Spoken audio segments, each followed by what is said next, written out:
Let me thank you and welcome you all here today. Can you look to the person closest to you and just give them a warm smile and tell them you're welcome to Business Day's Sustainable Financing Conference?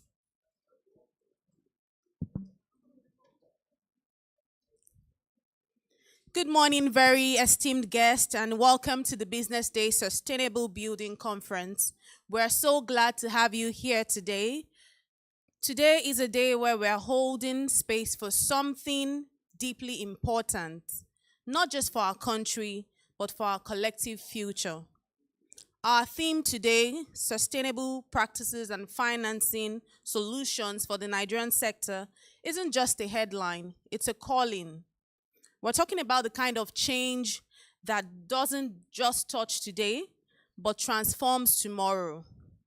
And we're asking these questions. We're asking, how do we build smarter? How do we grow without harm? How do we fund what truly matters? And those are the questions we're going to be asking today and providing solutions to. My name is Elizabeth Musa, and today I'm just going to be having a simple job of being your program coordinator today. But please welcome me as I make welcome our host for today. I'm making welcome Faith and Collins, and they'll do us the honors to guide us through today. Please make them feel welcome as they come up. A very good morning to our esteemed guest. Thank you so much for finding time to be here. Of course, we have those in the sustainability sector, those in the finance sector, and those in the construction sector. So once again, I want you to look at your legal sector and the media sector. I want you to look at the person sitting next to you and say you are 10-10. You know what that means? 10 over 10. Spotless. You're looking handsome, you're looking beautiful, you're looking ravishing. And this promises to be exciting. So before we do the proper introductions, of course, I would like to... okay, she's smiling already. My Good name is morning. Fortune anyways. Good morning, everybody. Good morning to everyone from all our various sectors, including the legal sectors. I see some beautiful ladies. My name is Faith Uzo. I'm a quantity surveyor, a commercial officer, and I'll be your co-host for today.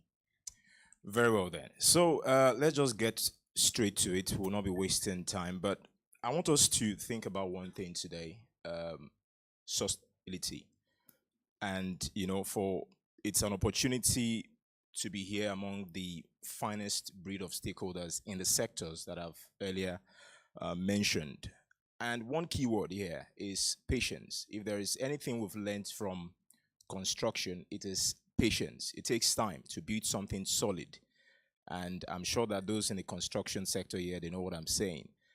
It also brings to mind one thing, sustainability. If you have to do it the patient way, it means you have to bring to mind, I want to keep it sustainable.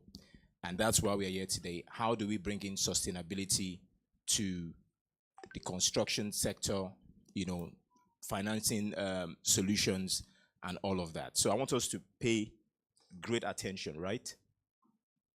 That's My co-host, yes, great attention as we navigate the sessions today. So first off, let's kick off with the welcome speech from the publisher. I guess Lizzie was about to do that for us. The publisher of BusinessDay Media Limited, represented. So thank you very much, Lizzie.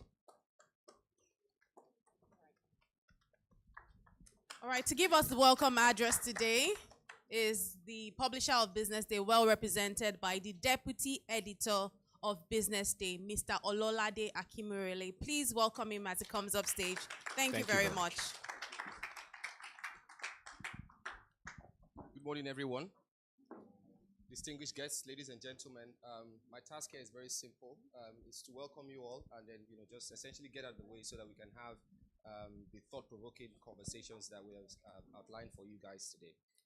It is my honor and pleasure to welcome you to the Business Day Sustainable Building Conference 2025, a gathering inspired by a shared urgency to rethink how we build, finance, and sustain our cities. Globally, the construction sector accounts for nearly 40% of annual carbon emissions, and in Nigeria, it's not much different. The construction sector is also at a crossroads in Nigeria because I get the sense that most times when we speak about sustainability, people just think only about the impact of climate change, but it transcends even beyond that to energy efficiency, cost efficiency, and the like. Our nation faces a dual challenge: the need to deliver affordable, structurally sound buildings, and the imperative to do so in ways that preserve our environment and protect future generations. At Business Day, we believe in convening platforms that provoke bold ideas, foster collaboration, and enable practical solutions. And today is no different. From issues of building collapse to green financing and smart technologies, this conference is about reshaping an industry that quite literally holds up our lives and livelihoods. Let today's conversations be catalytic. Let them challenge the status quo and open pathways to a more resilient, inclusive, and sustainable construction sector. Thank you for joining us. And before I go, I would also like to just recognize our sponsors. They are the reasons why we're here today. We have MKH Properties, Vava Projects, Global's Bank, and Periwinkle Properties. We also have some industry partners from Redan, Green Building Council of Nigeria, and SGE Initiative. So allow me to say once more that you're all welcome to this conference, and please, I hope that you enjoy it as much as I will. I already had some conversations with Dr. Oyelaki. Is he here right now? There he is. But I'm sure you would have so much. I guarantee that you would learn so much from his panel session as well as the other panel sessions that we have lined up for you today. So thank you, and do enjoy the sessions. A round of applause for him. If your hands are not too busy, a round of applause again for that welcome address. So quick one, before we continue, let me use this opportunity to recognize one of the foremost professors of architecture and the only professor of architecture in the world.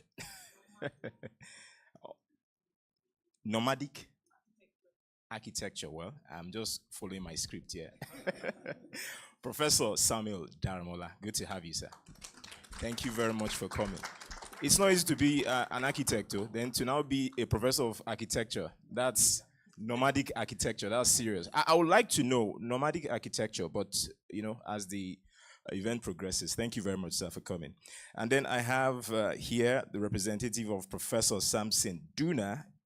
Is the DG Nigerian Road and Building Research Institute in person of Dr. Suleiman Morain. Thank you so much, sir. And I love your color, sir. Thank you. The color of your outfit. Thank you so much. Okay, we are very happy to have you all here with us today. Just a quick warm-up just to get us ready for the next session. We're going to do something very brief. We're going to pick 4 persons randomly, one.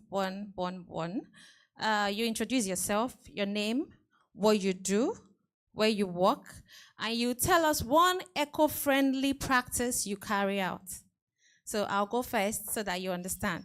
My name is Faith Nwuzo. I am a quantity surveyor.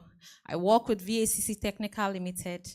I try my best to avoid printing so that we can save papers and then save the ecosystem. So you go.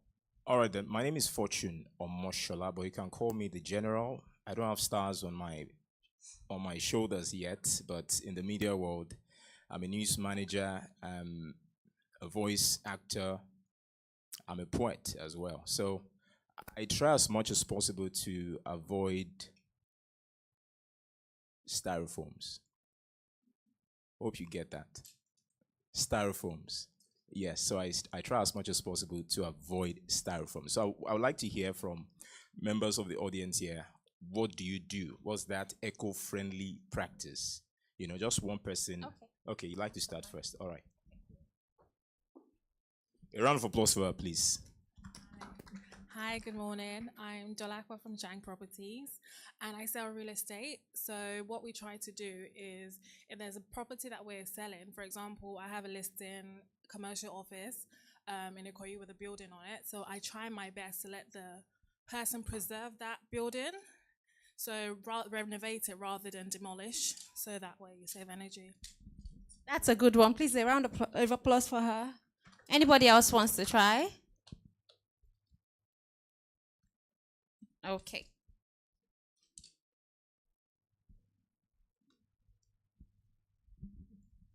Good morning, everyone. My name is Thomas Omishore. I'm a transport planner, and I write to preserve the environment. Interesting. Interesting. Round of Thank applause, you, please. sir. Interesting. Okay. So nobody from this angle? Okay. Oh, good. Good morning, everyone. My name is Johnson Olamiposi. I'm a tourism journalist and enthusiast. I am a tourism writer. I write good destination about Nigeria. I don't give any impression of how Nigeria looks like. So I beautify Nigeria when my write-up page. Your write-up. Thank you so much, sir. Thank you so Okay. much. All right, then, without wasting any more time, we'll just do this little engagement so that we can, break the ice when necessary. So the environment here is so serious. I'm like, what's going on? It's not that deep. All right, then.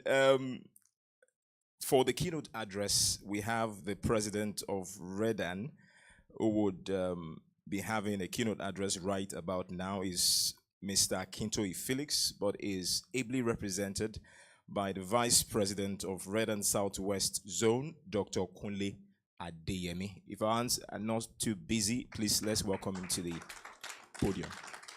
Thank you, sir.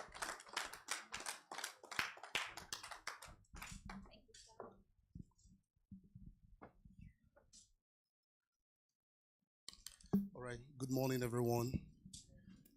All protocol duly observed. I'm standing in for Mr. President of Real Estate Developer Association of Nigeria, who is unavoidably absent this morning. I'm glad we have virtually every sector represented in this room. So I'm looking forward to a very fantastic conversation around what affects not only our today, but most importantly our tomorrow. All right, so I'm glad that we're having this conversation.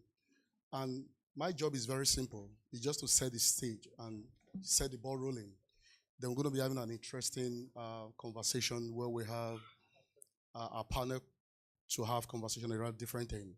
But this is very important. Please, media, if you have my slide, I would like to have that up. All right, one of our greatest opportunity lies on how we respond to the demand of growth. You agree with me that growth is inevitable. Growth is, we can't do without it.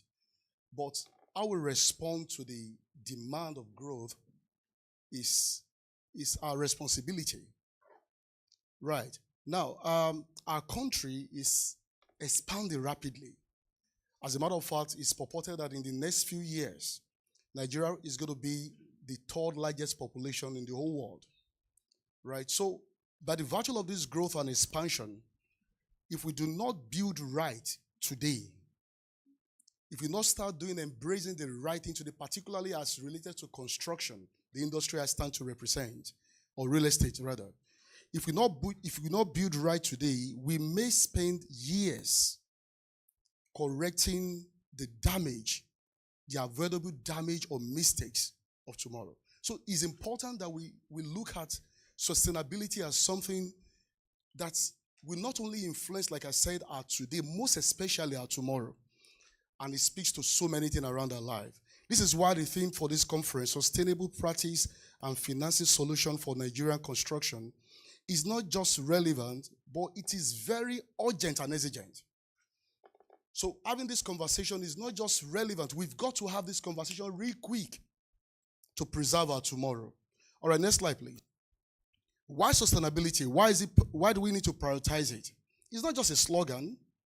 It's about preserving resources, protecting our environment, and ensuring that development meets the needs of today without compromising tomorrow. So we're talking about sustainability, which has to do with preserving our resources. Under the land use, there are places designed to preserve our forestry, just to ensure that we have an ecosystem that is complete, that influences a whole lot of things. I'm a strong advocate of environment because I believe environment influences a lot of things, particularly our thought pattern. It influences a whole lot of things. So we've got to, it's very important. This is why it's a priority for us. Now, in construction, sustainability, now taking it down to real estate, what does it mean? It means using the material that are eco-friendly. There are some setbacks, particularly using Lagos as a yardstick. There are setbacks. If you have a power line, you have to observe certain setbacks. If there are roads, you have to observe certain setbacks. But these setbacks are already occupied by some informal sector. And the exercises carried out in these setbacks affect our climate. This is why we have the vulcanizers. The last statistics revealed that we have over 65,000 vulcanizers in Lagos. So imagine each time you go to pump your tire, imagine the emission that pollutes the air, and there are people living close to this environment. It affects their health. As a matter of fact, when you go to an hospital like Igbobi, and you have about 10 people having problem with chronic back pain, about 4 of them are usually vulcanizers. So it even affects, it impacts on their health directly. And there are other technology that could be embraced that is almost zero carbon emitted technology to pump our tires. Within the same sector where we have the setbacks, there are so many other industries. We have kiosks built by wood from our forest. And to maintain these kiosks, about 40% of wood also have to be acquired to maintain the kiosk on annual basis. Those kiosks also can be substituted for sustainable materials that are locally, we can find it locally. So now let's move. We are very passionate about sustainability at Radian, and I will tell you why. All right, so now using materials that are eco-friendly and locally sourced. Now, I want to digress a little bit while we have houses being priced. As a matter of fact, there's a school of thought that housing in Nigeria is overpriced. Because about 60 to 70% of construction materials are imported. And you agree with me that the import rate, the duty, the custom duty, all of that have a direct impact on the cost of a building until we embrace local materials, particularly the ones that are eco-friendly. It can bring down the cost of building, and it can also help us to achieve our aim of sustainability. Now, this is very important. Why sustainability and the meaning of sustainability to us in construction? Designing buildings that consume less energy and managing waste responsibly. You'll be shocked when we get to some part of this conversation where we talk about the statistics of waste. Let's get there first. Now, managing this waste responsibly and preparing for the reality of climate change like flood, heat waves, environment, and etc. So Radian is proud. I like to say this. Radian is proud. We are very, very proud to launch our our ESG, and we have a criteria for our guide. As a matter of fact, some few days ago, right there at Oriental, we had a program on ESG as related to construction and real estate, a 2-day program, and we were able to come up with a report from that program, which is going to be guiding the real estate construction, particularly for Radian members. And I will unveil that in a short time. Now, putting ESG into action, just as the name implies. Please, you can move. Yeah, leave it. Just as the name implies, the E in that ESG stands for environment. And this means using energy-sufficient building designs. There is no better time to consider our building code review than now. We've got to, our building code review, we must integrate sustainability into our building code review.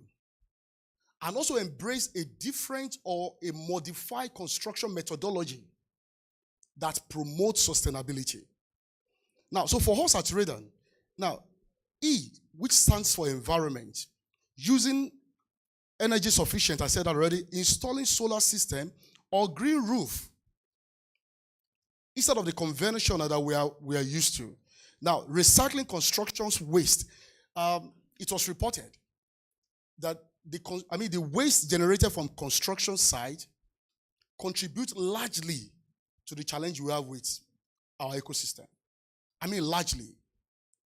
And I'm glad I have a brother here from Lafarge who also will be, he shared something very fantastic when we had a conversation about a company that already have built in Nigeria.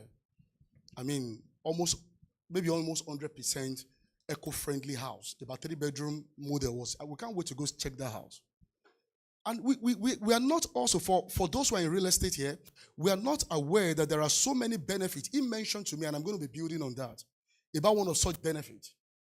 When your company or you embrace an eco-friendly building construction or a construction methodology that embraces sustainability, you also gain. You mentioned a particular loan. Sorry, I didn't get that, sir.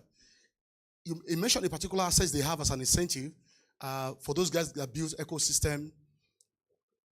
A credit, like a loan, carbon credit. We're going to touch on a number of, okay, now let's go.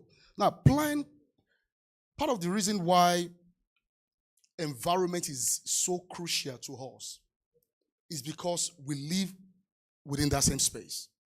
And we must protect it. In fact, I'm looking forward to a time where in this conversation, we also have people from health sector to probably enlighten us on the implication of sustainability on our health if it's not embraced. I'm sure he has a lot of that. Now, the S of this, because of our time, I want to get out of here so we can have this beautiful conversation. The S stands for, sort of before the S, we have, the S, it stands for social impact. Now, this means engage community early. Let's have a conversation with them. It will interest you that Lagos alone, right, generate on daily basis, estimated, about 15,000 metric tons of waste on daily basis. As long as I can't drink water from my tap, I will have to rely on plastic bottle or sachet water. And this have impact on the waste. So you can imagine Lagos alone as a city generate almost 15,000 metric tons of waste daily, of which 60% of them are organic and 40% are inorganic. So our proposal is that until we embrace an incentive-driven circular economy, we may not be able to resolve the issue of sustainability or achieve our sustainability goals. 60% is a whole lot organic waste generated on daily basis, and 40%. And Lagos spent over 30 billion naira on waste management on monthly basis. So you can imagine we can save our planet, save a whole lot when every one of us in construction embrace building houses that are sustainable. Now, still talking about the HES, which suggests social impact, ensure safe working condition and support inclusion, fair labor, and local jobs. Let's make development accessible and affordable. Now, this leads me to the next one, which is G, the governance. We've got to be transparent. We need to be transparent with all stakeholders. Yesterday, I was in a meeting where we talked about data in real estate. Most of our data in Nigeria are estimated. So that it makes it a lot difficult to make informed decision. And this is rooted in transparency. We should have an accurate data of what is expected. So our governance should be transparent. That's what we're saying in a nutshell. And of course, we cannot overemphasize the need to embrace ethical business practice. Standard practice. There's a need for us to embrace that. In this age and time, we have a paper by Radan that all our members going forward, and we are driving that for the first 5 years as a template, when you are building, your construction will have minimum 30% sustainability integrated into your construction. So that we can, because construction or real estate is said to have contributed largely to the present menace we have. And we want to be part of that solution in Radan. All right, as I make an attempt to conclude this morning, I'd like to also talk about the role So we have set up an ESG oversight for structure and Radiant. Now, we need to talk about the role of finance. You can't talk about sustainability without talking about finance. It's non-negotiable. Sustainability built-in often costs. It costs more upfront, but it delivers on savings, durability, and social value. And I'm glad, because it's one of the major goals. So I'm glad that there are incentives. I was also in a room sometime last week with some Lagos State government official, because Lagos is trying to review, or rather domesticate, the building code in Lagos as peculiar to Lagos, right? And so we had a policy making decision, and who I invited, and I was part of that meeting. And I'm aware that Lagos also is trying to put up an incentive for anyone building embracing sustainability. Anyone who is building embracing an eco-friendly kind of structure. They are considering a whole lot of incentives. Like I said, until we embrace an incentive-driven circular economy, we may not be able to achieve our sustainability goal. Until people know that when you are doing this, in some advanced country, when you build a house, the government will give you certain incentive, probably even from your design stage.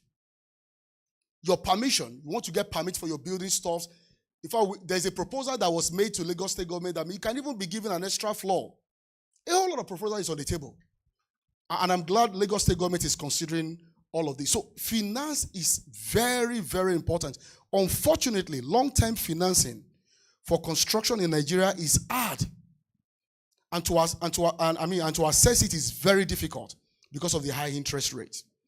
Underdeveloped mortgage is one of our challenges too. Our mortgage system in Nigeria is drastically, and this also speaks to data. There is no way we can have an active mortgage system which speaks to the supply, the entire value chain, particularly to the consumer. And mind you, if you look at the socioeconomic strata, where we have the apex, the high income earner, the medium income earner, which exist, and the low income earner, the majority is the base of the pyramid. And that's where we have the majority. It constitutes almost 60 or over 60% of our total population. And it's growing every day. So there will be a need to finance this. Both the public and the private sector, we need to embrace this and to finance it. Now, encourage the use of green. Why we must do better, if I must ask. We must encourage the use of green bond and climate finance to support sustainable housing development. Very essential. Support affordable mortgage financing through a single-digit interest. Cost of money in Nigeria is expensive. A single-digit interest, which as a matter of fact is practiced in most developed countries. A single-digit simple interest with reducing balance. That's the only way we can achieve this. Now, we've got to also recapitalize Federal Mortgage Bank. They are doing a bit because it has to enhance this bank capacity to give out National Housing Fund. Having a home is not reserved for exclusive, it's not an exclusive right of few. It's a right. It's a right for everyone to have a home. But that can only be driven when we have stuff like National Housing Fund. So we've got to recapitalize, as it were, so that we can enhance their capacity to do more, to deliver more. I'm talking about the Federal Mortgage Bank. And of course, we have to promote the rent-to-own housing scheme. I love what Lagos State is doing about the review of tenancy. We've got to promote the rent-to-own housing scheme as an accessible pathway to home ownership. And we have to collaborate with commercial banks to develop housing-friendly loan structure that are inclusive, accessible, and a long-term. Our responsibility as developer, I'm winding up in a few minutes. We are not just builders of houses. We are builders of futures. I'm glad we have some developers also in the room, and you agree with me that we are not just building houses, we are building futures. So because at Redan, we are committed to training our members on green building practices. I just mentioned we just concluded a training like about a few days ago, and we have others coming in pretty soon because we want to keep empowering our members to embrace best practice as related to green building, advocating for policy that support ESG and promoting responsible development nationwide. We must take the lead in shaping the sector, and that is profitable but only sustainable, inclusive, and resilient. My closing thought. In closing, let me say this. We have a duty to get it right. If we build carelessly, we will suffer. But if we build with intention, with vision, and with future in mind, we will win together. So let us rise to this occasion. Let this conference be more than just a talk. Let it be the beginning of lasting action. Let us build Nigeria where every structure is safe, every development is inclusive, and every home is a promise fulfilled. Thank you for your audience. Have a beautiful day. A round of applause again. That was a thought-provoking keynote address by Dr. Kunle Adeyemi, of course, who is the VP, rather than representing the interest of Akintoye Felix Adeoye. I mean, let's give him his flowers once again. A round of applause for him. Faith, I'm sure you learned some things from what he said. My notes is actually full. So this is my industry, and I'm not just here to be your host. I'm also a participant. Please join us up. I'll be mentioning some organizations like sponsors and others. VAVA Projects, Mr. Abubakar Sheriff. Please join us upstage. We want to have a... Yes, sir, please. We want to have a very brief photo session. MKH Properties Limited. Dr. Muibi Kende Ahmed, please up here. Periwinkle Properties Limited, Dr. Chinedu Nweke. Globus Bank, Deputy Editor, BD Lolade. Architect Bolahon Oyelake. Dr. Kunle Adeyemi, the Vice President. Redan Southwest Zone. Please, if you are here, okay. Very well. So let's make it really snappy. I mean, the photo session. Thank you.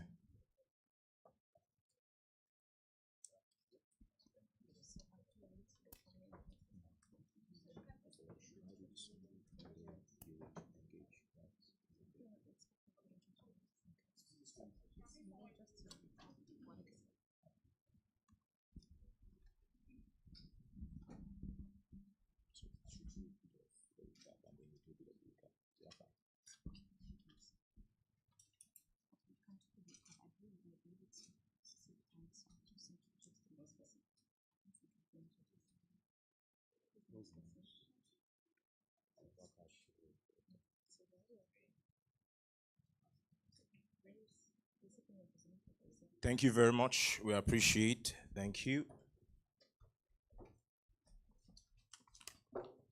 So while the VP of Redan representing the president of Redan was here, I think we took notes of a few things that he said. One thing struck me, and that is, I'm sure you all know this guy on Instagram that goes about talking about overpriced properties in Lagos, and is usually very vehement about it. Like, why should I get a house for 1 billion naira when it is situated in Bethsaida? If you know what I mean. I mean, more or less a pool. So what he's saying there is really captivating. I like that, you know, that eco-friendly material so that we can drive down, you know, overpriced properties. And then data. I think we have a problem with data in Nigeria, and that's so profound that he was able to raise that. We should have data-driven information and nothing more than to help us plan properly. So we are not just, you know, talking about numbers, but we can't do anything about those numbers. So once again, thank you very much, sir, for that. I know you have some things written in your note as well. Let's assume they ask us now to tear out a sheet of paper and do a summary. We'll just take a very brief test of what we learned just now. How many of us are sure we can make up to 50%? Oh my God. Just a quick summary from one or two. What was your take home from that keynote address? Can anyone? Just one person. It won't take any time. Thank you very much, sir.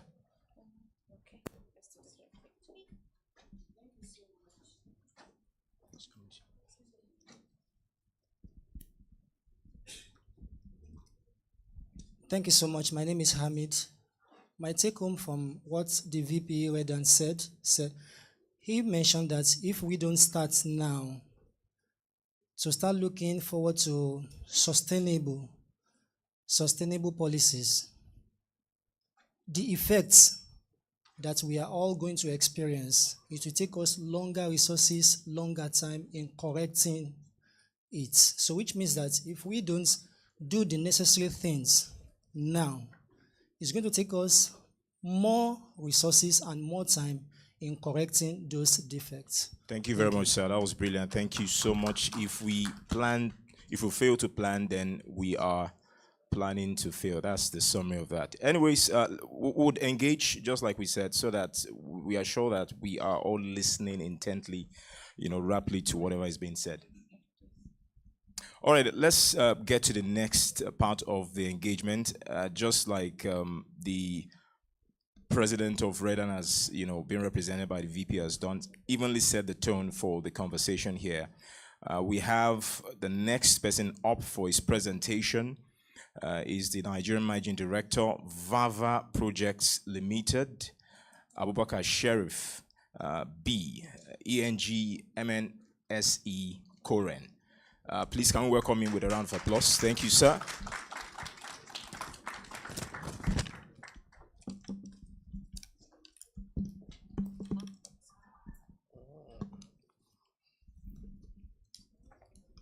Good morning, ladies and gentlemen. All protocols duly observed. We want to present our company to you, Vava Project Limited, because in recent times, a lot of people have raised a concern to us and said, what is Vava Project? All we know is Vava Furniture. Vava Furniture is a known brand in Nigeria furniture industry today. And it's one of the biggest furniture companies in Nigeria. It has created a name because it provides the most affordable and the most quality furniture. So some years back, about 4 years ago, we decided to go into real estate. And because of the name we've established in the furniture industry, we knew that if we are going into real estate, we have to do it in a proper manner. That means we have to do it big.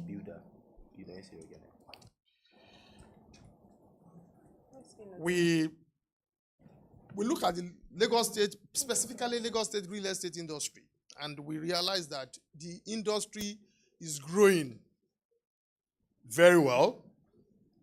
A lot of participants are in the industry, and we feel that, look, it will not be a bad idea if we join that growing industry. It is not worth to tell you that we started our operation in 2021, and by providence, before the end of 2022, we are able to complete a project on the 10th floor that has 16 three-bedroom apartments and 2 maisonette apartments on Admiralty Way in Lekki Phase 1. The project is there for everybody to see. That's the tallest building on Admiralty today. So we look at what are the things that are very essential in real estate? And most of the things we observed was that timely completion of project, timely movement to site, and also quality of what we are selling to our clients. Today, we have grown from a very moderate company to a company that has over 150 direct and indirect staff. We have increased our spheres of operation, and we have notable projects in Lekki Phase 1, Victoria Island, and Ikoyi.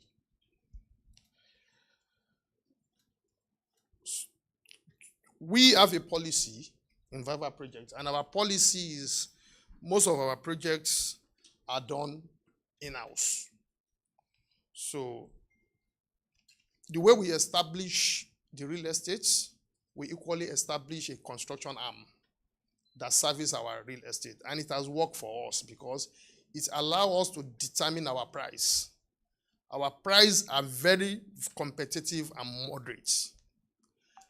And I can tell you, even in Victoria Island today, our prices are very, very competitive and low compared to most of our competitors. We have been able to establish a very good customer and client relationship.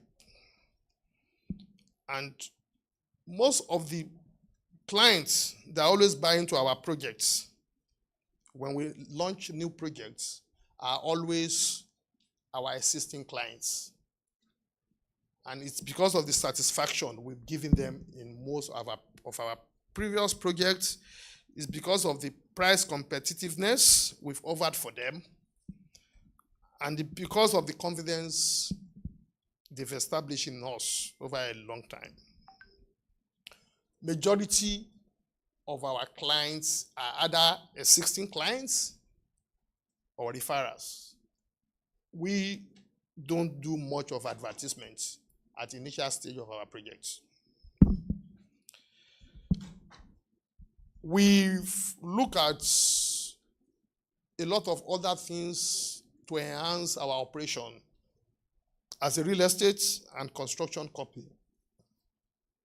And today, Viva Projects has mechanized its operation to almost 90%.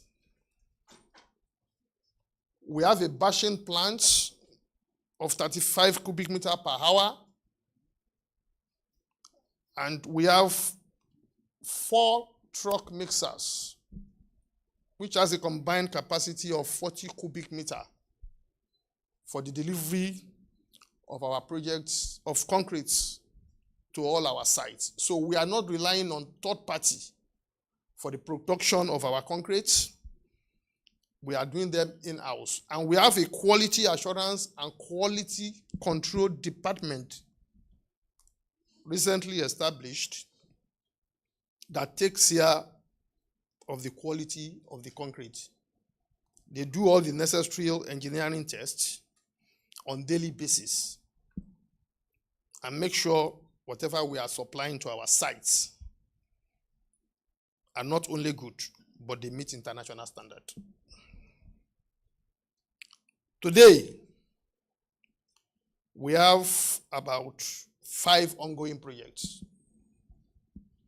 We have the Crystal Bay project on Water Corporation Road in Oniru, which has about 50 units of 1-bedroom apartment and 40 units of 2-bedroom apartments and 6 pent maisonettes. In Lekki Phase 1, we have the Jacinda Court, which is about 30 units of 2-bedroom apartments with a basement.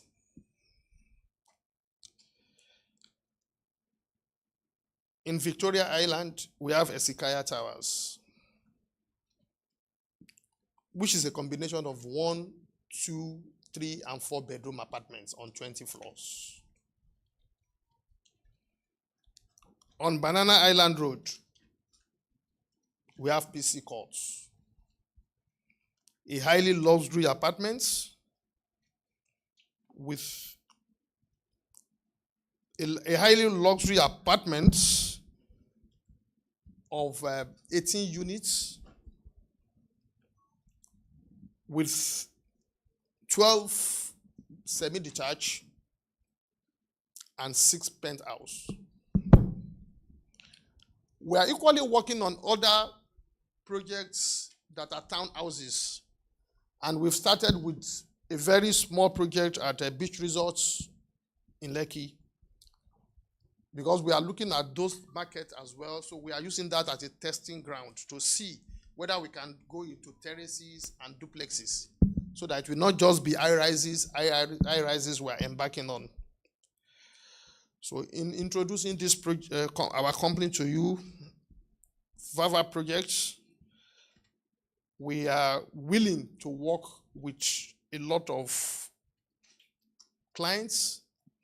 We are willing to work with a lot of partners, and already we are working with a lot of consultants, high caliber consultants in the in Nigerian construction industry, structural engineers, mechanical engineers, electrical engineers, and quantity surveying companies, firms.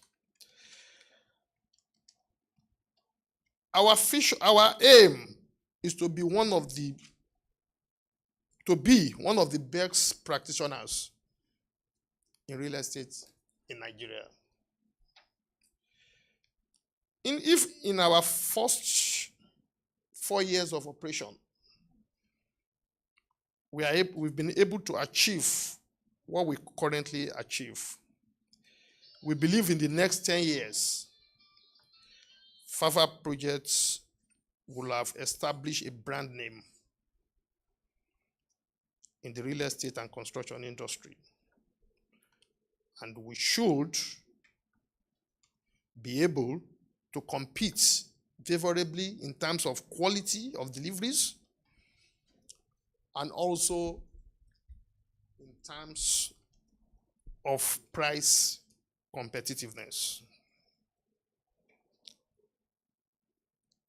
Our projects, the combination of our project turnover today is in the region of about 25 billion naira. And we are working to sustain our financing, our operations, and our constructions to meet the expectations of not just our clients alone, but every practitioners in the real estate industry. I've listened to the remarks of the chairman of Redan, and in as much as we are trying our best to incorporate the ecosystem sustainability into our design, we are going to do more because of a lot of things I've learned here. Ladies and gentlemen, once again, we're introducing our company, Vava Projects, which is a sister company to Vava Furniture. Thank you very much. Thank you very much, Engineer Abubakar. Thank you so much. We appreciate your time there. I don't know. Engineer Abubakar, I don't know. Something is saying you should sow one of this your housing unit to one person here. I don't know. Testing microphone, 1 billion, 2 billion. All right, it's just an enlightenment. Thank you very much. A round of applause for him again. So hi. Yes, truly, he should sow to me, actually. We are truly familiar with Vava Furniture. When I came in, I was like, Vava Projects, that's new. Never seen it anywhere. So it's good that they have actually added inclusion by building and constructing one-bedroom apartments for single people. So we'll move down. All right then. I hope we've taken something from what the engineer has mentioned. I guess it's all tuned to sustainability as well. What they are doing is different, trying to ensure that whatever they are doing sets that model for others in the industry. So, and just like he has said, is ready to work with as many people. You know, we have bright minds here, and I'm sure that it's a catchment area for VAVA. So we'll move to a very strategic part of the conversation today, and that's the panel session. And I'm sure that a lot of us who have been waiting for this, it's a critical moment, and it's going to deepen our knowledge about what we intend to do here. So we have some panelists who are going to be introducing. They will be joined by a moderator. We have 4 of them, and it will be moderated by one person. So we'll just do the introductions quickly and get right to it. The first person I'm calling on the panel is the Chairman, CEO, MKH Properties, Dr. Muibi Kehinde Ahmed. A round of applause for him, please. And then the second person I'll be calling up on the panel is the managing consultant, head of projects, Wilmeb Nigeria Limited, architect Rita Bolusimei, MNIA. I hope I got that correctly, madam. Bolusimei. We recently celebrated Women in Engineering. I think that was on Tuesday. So please let's give her a round of applause again. Very well then. The next is the Managing Director, Casting Crown Company, Architect Dr. Bolan Bell Oyelaki. Thank you. A round of applause for him, please. Thank you so much, sir. Are we safe, architect? This is your outfit. I'm scared though. All right then. We have the fourth but not the last person here. The Head of Innovation and Product Development, Lafarge Africa PLC, Emmanuel Ilaboya. Thank you, sir. Wow, stunning. There was a time this was not permitted, though. Nigeria. There was a time if you are native or, stuff like this, you wear a shoe or something. Now we are wearing, sneakers and all that. Innovation. Okay, we are in for innovation. All right then, I get faith you will introduce the moderator for today. That would be the moderator for this panel. Our moderator for today is the Director of Communications, Bay Projects, Owolabi Charles. Is our moderator missing in action? Okay, he's here. Please, Mr. Owolabi, a round of applause for our moderator. So while we await Mr. Owolabi, let me just give a run through of some of the panelists, and then it will take charge. Dr. Muibi Kehinde Ahmed is the CEO of MKH Properties, is a visionary real estate development firm transforming Nigeria's urban landscape. He's a man of many colors. A round of applause for him, please. And of course, the second person, architect Mrs. Rita Moron KG. She's a seasoned architect and a green building advocate with over a decade experience in sustainable design and project delivery. A round of applause for her, please. And the third person is also a seasoned architect. That's architect Dr. Bolan. He's a sustainability expert with nearly 2 decades of experience in green building design, environmental stewardship, and infrastructure development. A round of applause for him, please. And the fourth but not the last is Emmanuel Ilaboya. He's the Head of Innovation and Product Development at Lafarge Africa PLC, with a proven track record in product strategy, sustainability, and market growth. A round of applause for him. And our moderator in the building is a trained architect. This is a guardian of architects. I'm worried. It's all right. We'll see who the best will be at the end of the day. But I'm sure all of them, they are definitely the best. The moderator is a trained architect and a strategic thinker. So I'll just leave it to him to take us through. Thank you very much. A round of applause for them, please. Good day, everybody. It's an opportunity to be here. And the topic itself happens to be something that drives me as a person. And I'm happy to be one of the moderators and happy to also find a lot of architects here. It shows we are doing wonders in the built environment. Please give us a round of applause, please. So I will start with the topic itself, innovative sustainable practice to curb building collapse. Innovative sustainable practices to curb building collapse. So I will start with Architect Rita. Please, I would like to know, what do you understand, or what can you teach us about sustainable practices in building first? Okay, in talking about sustainable practice in Nigeria is still a developing country, unlike other countries that we know that have already embraced net zero by either design or by material.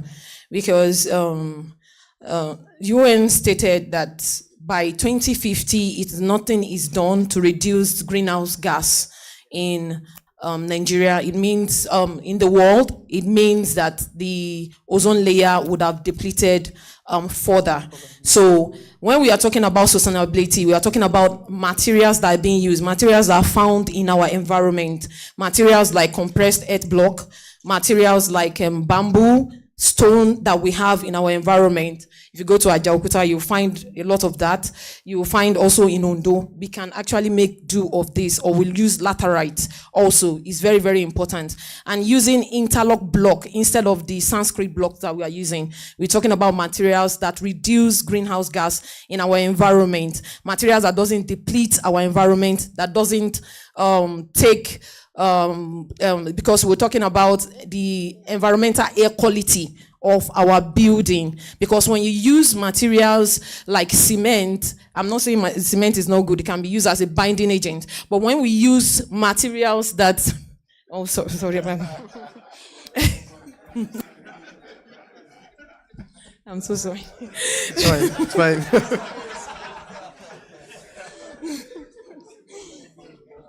So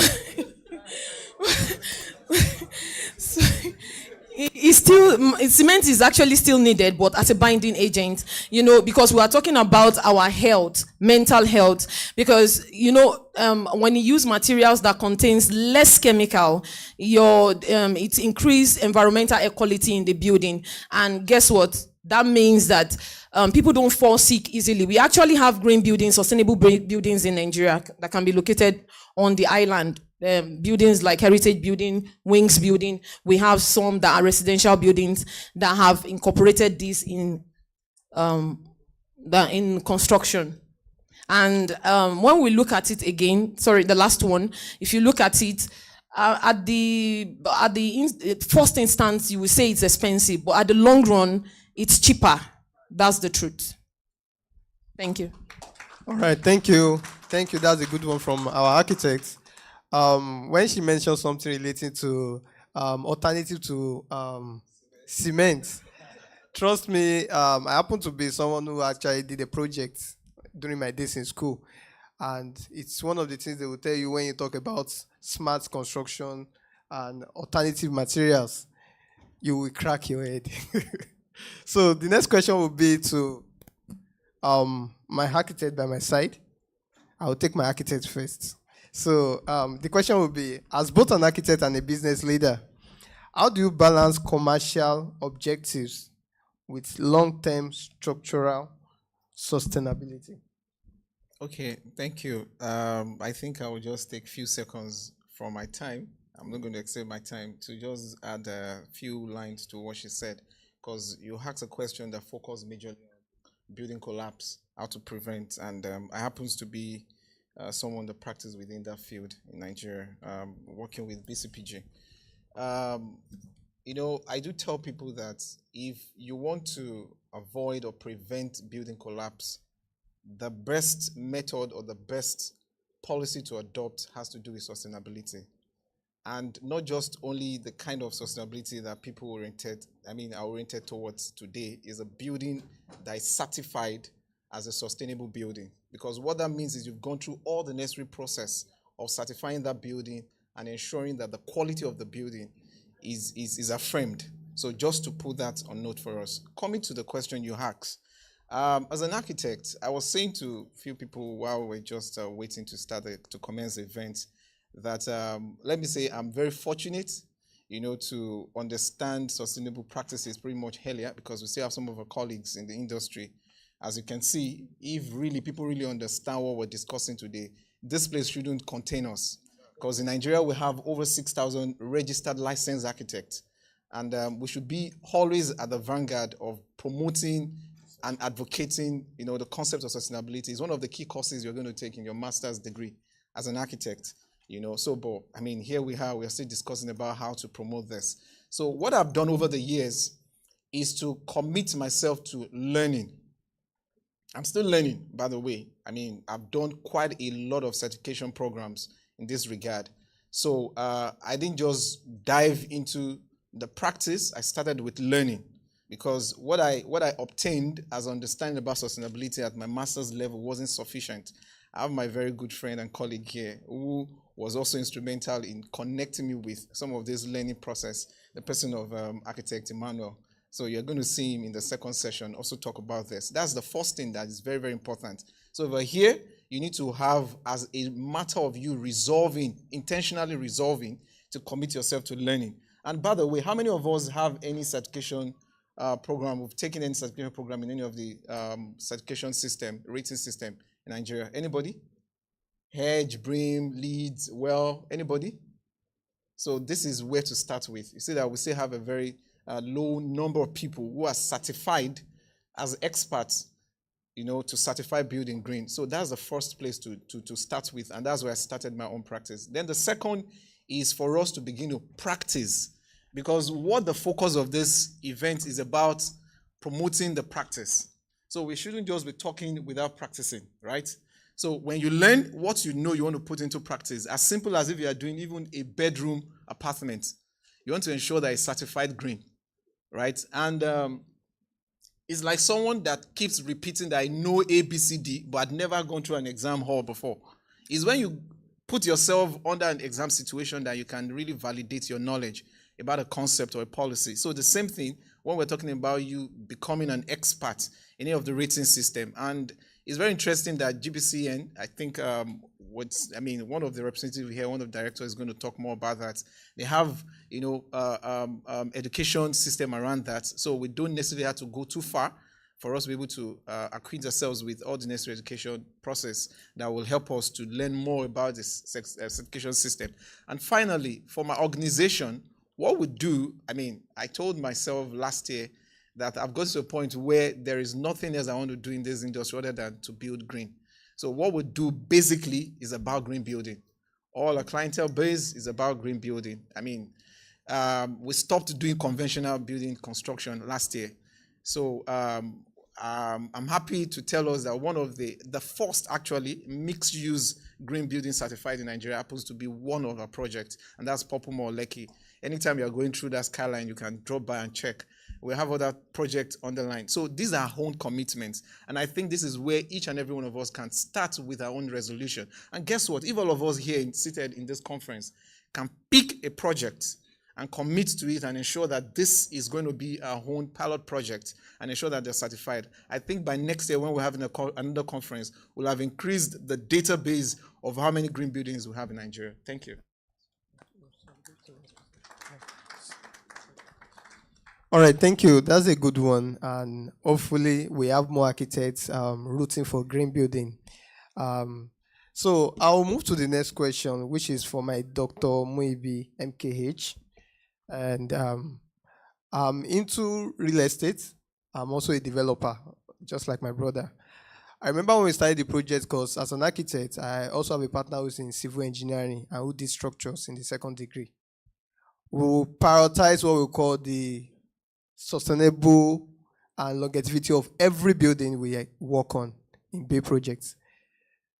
However, we notice there's a wide gap between what we are delivering and what our clients want. They don't care if your building has the tickets, reinforcements. They just tell you the building next to you is 20 million. Why is your own 55 million?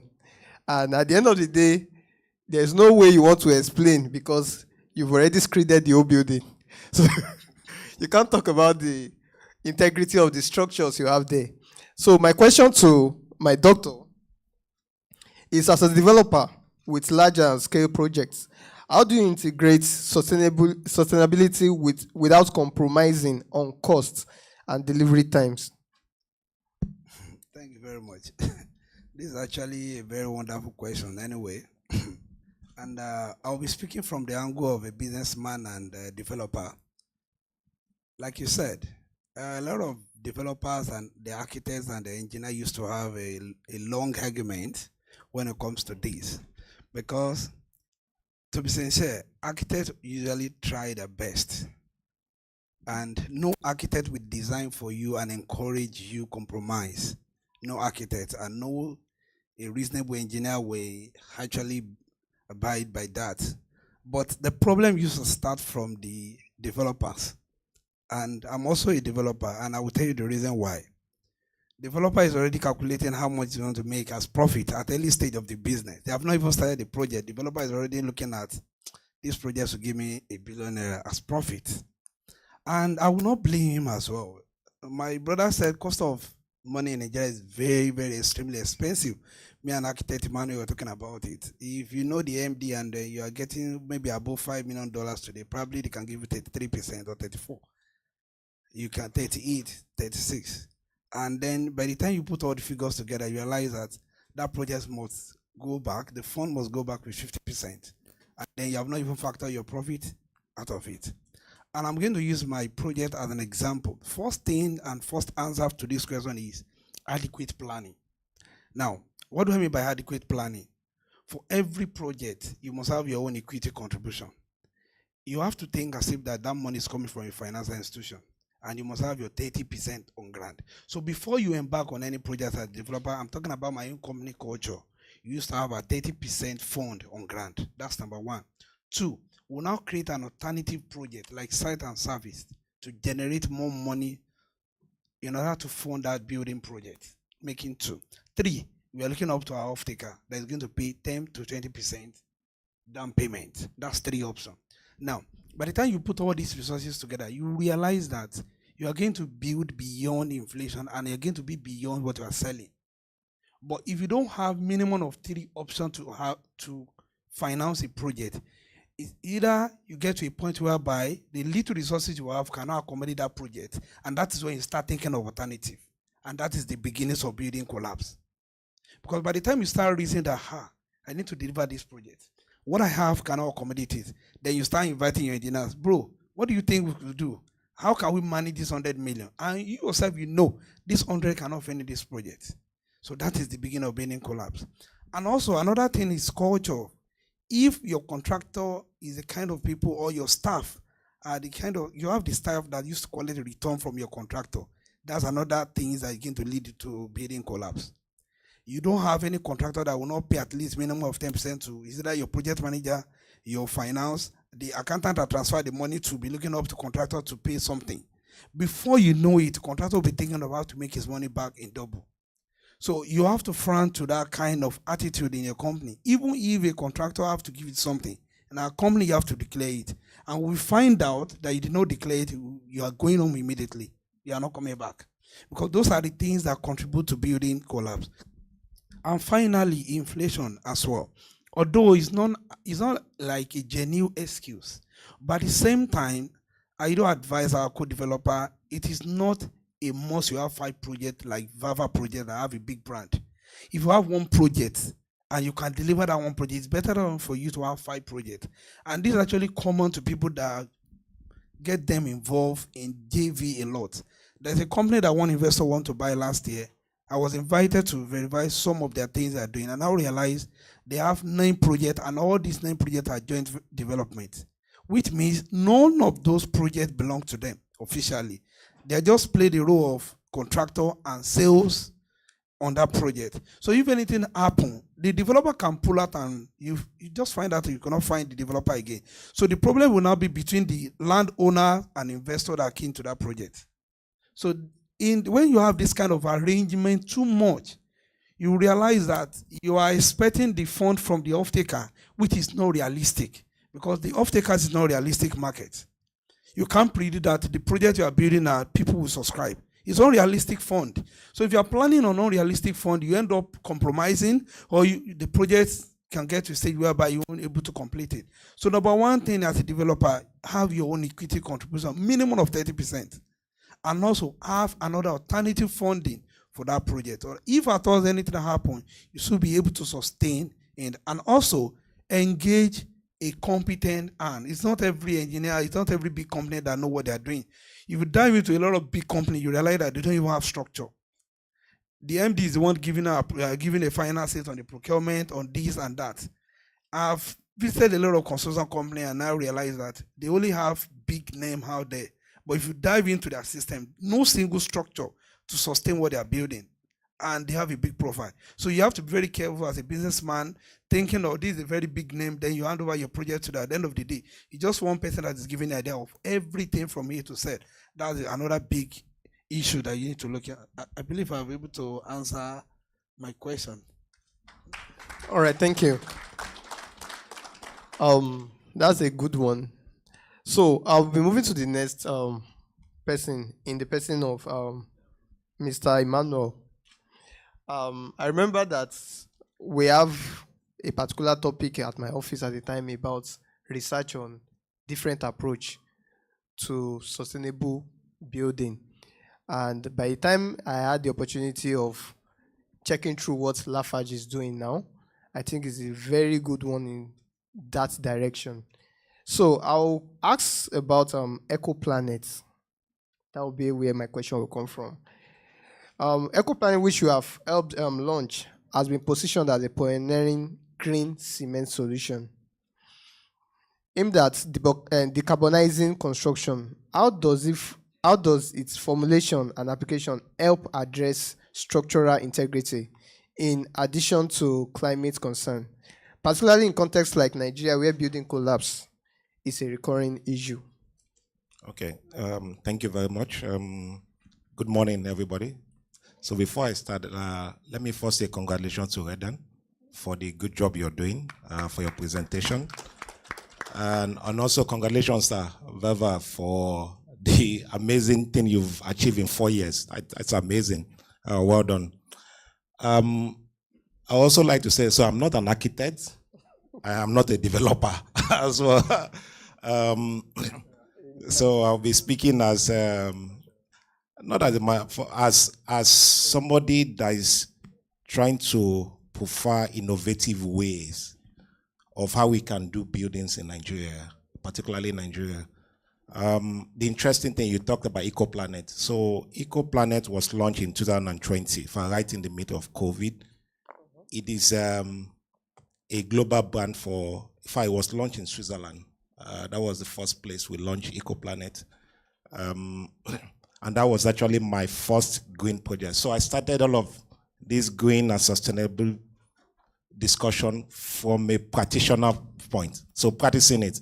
So when I started, I didn't have any certification like architect because I was starting as a practitioner. So hands-on, right inside, looking at what does green mean. So I mean, we keep talking about green housing, sustainable. Truly and truly, what does it mean? If you say, I want to build a sustainable house. Today in Nigeria, do we all have a common understanding of what that means? I believe if you ask 10 people today that what does sustainable building mean, I'm sure you will get 20 different answers because people are looking at it from their area of exposure or from their understanding of what it means. So today, there is no universally acceptable definition of what sustainable building means. And for me, there needs to be a discussion around that. It's very important. So this is number one. I'm saying this because I had the same issues 5 years ago in Switzerland when we were having the discussion. We wanted to launch the first low carbon cement in the world. By the way, you actually made a good point. And it's a fact today that cement is one of the highest CO2 emitter in the world. It's a fact. It's not, it's nothing to be ashamed of. But the good thing is that what a company like Lafarge or OSIM, who is the parent company of Lafarge, has done is that we have said that we want to be part of the solution. We need to do something about how cement is produced. Because after water, concrete, which is done with cement, is the second most used product in the world after water. So we are stuck with it, whether we like it or not, at least for the next 50 years. Maybe when something that can work at scale. There are other alternatives, but there's nothing today that can work at scale all over the world. We still have not found it. So we are still stuck with concrete or stuck with cement. But what we have been doing to now say, how do we now produce it in a way that will be low carbon, that will be less intensive? And this was why 5 years ago, EcoPlanet was launched. Actually, it was my first project. So we deliver, EcoPlanet is a cement that delivers a minimum of 30% CO2 reduction versus your standard cement. And this is important. So because if I say delivers minimum of 30%, the question now arises, how do you measure it? So I hear people talk about sustainability a lot. It is not as simple as many people think. And I don't think we have actually sat down to start looking at all of the nuances. I'll give an example.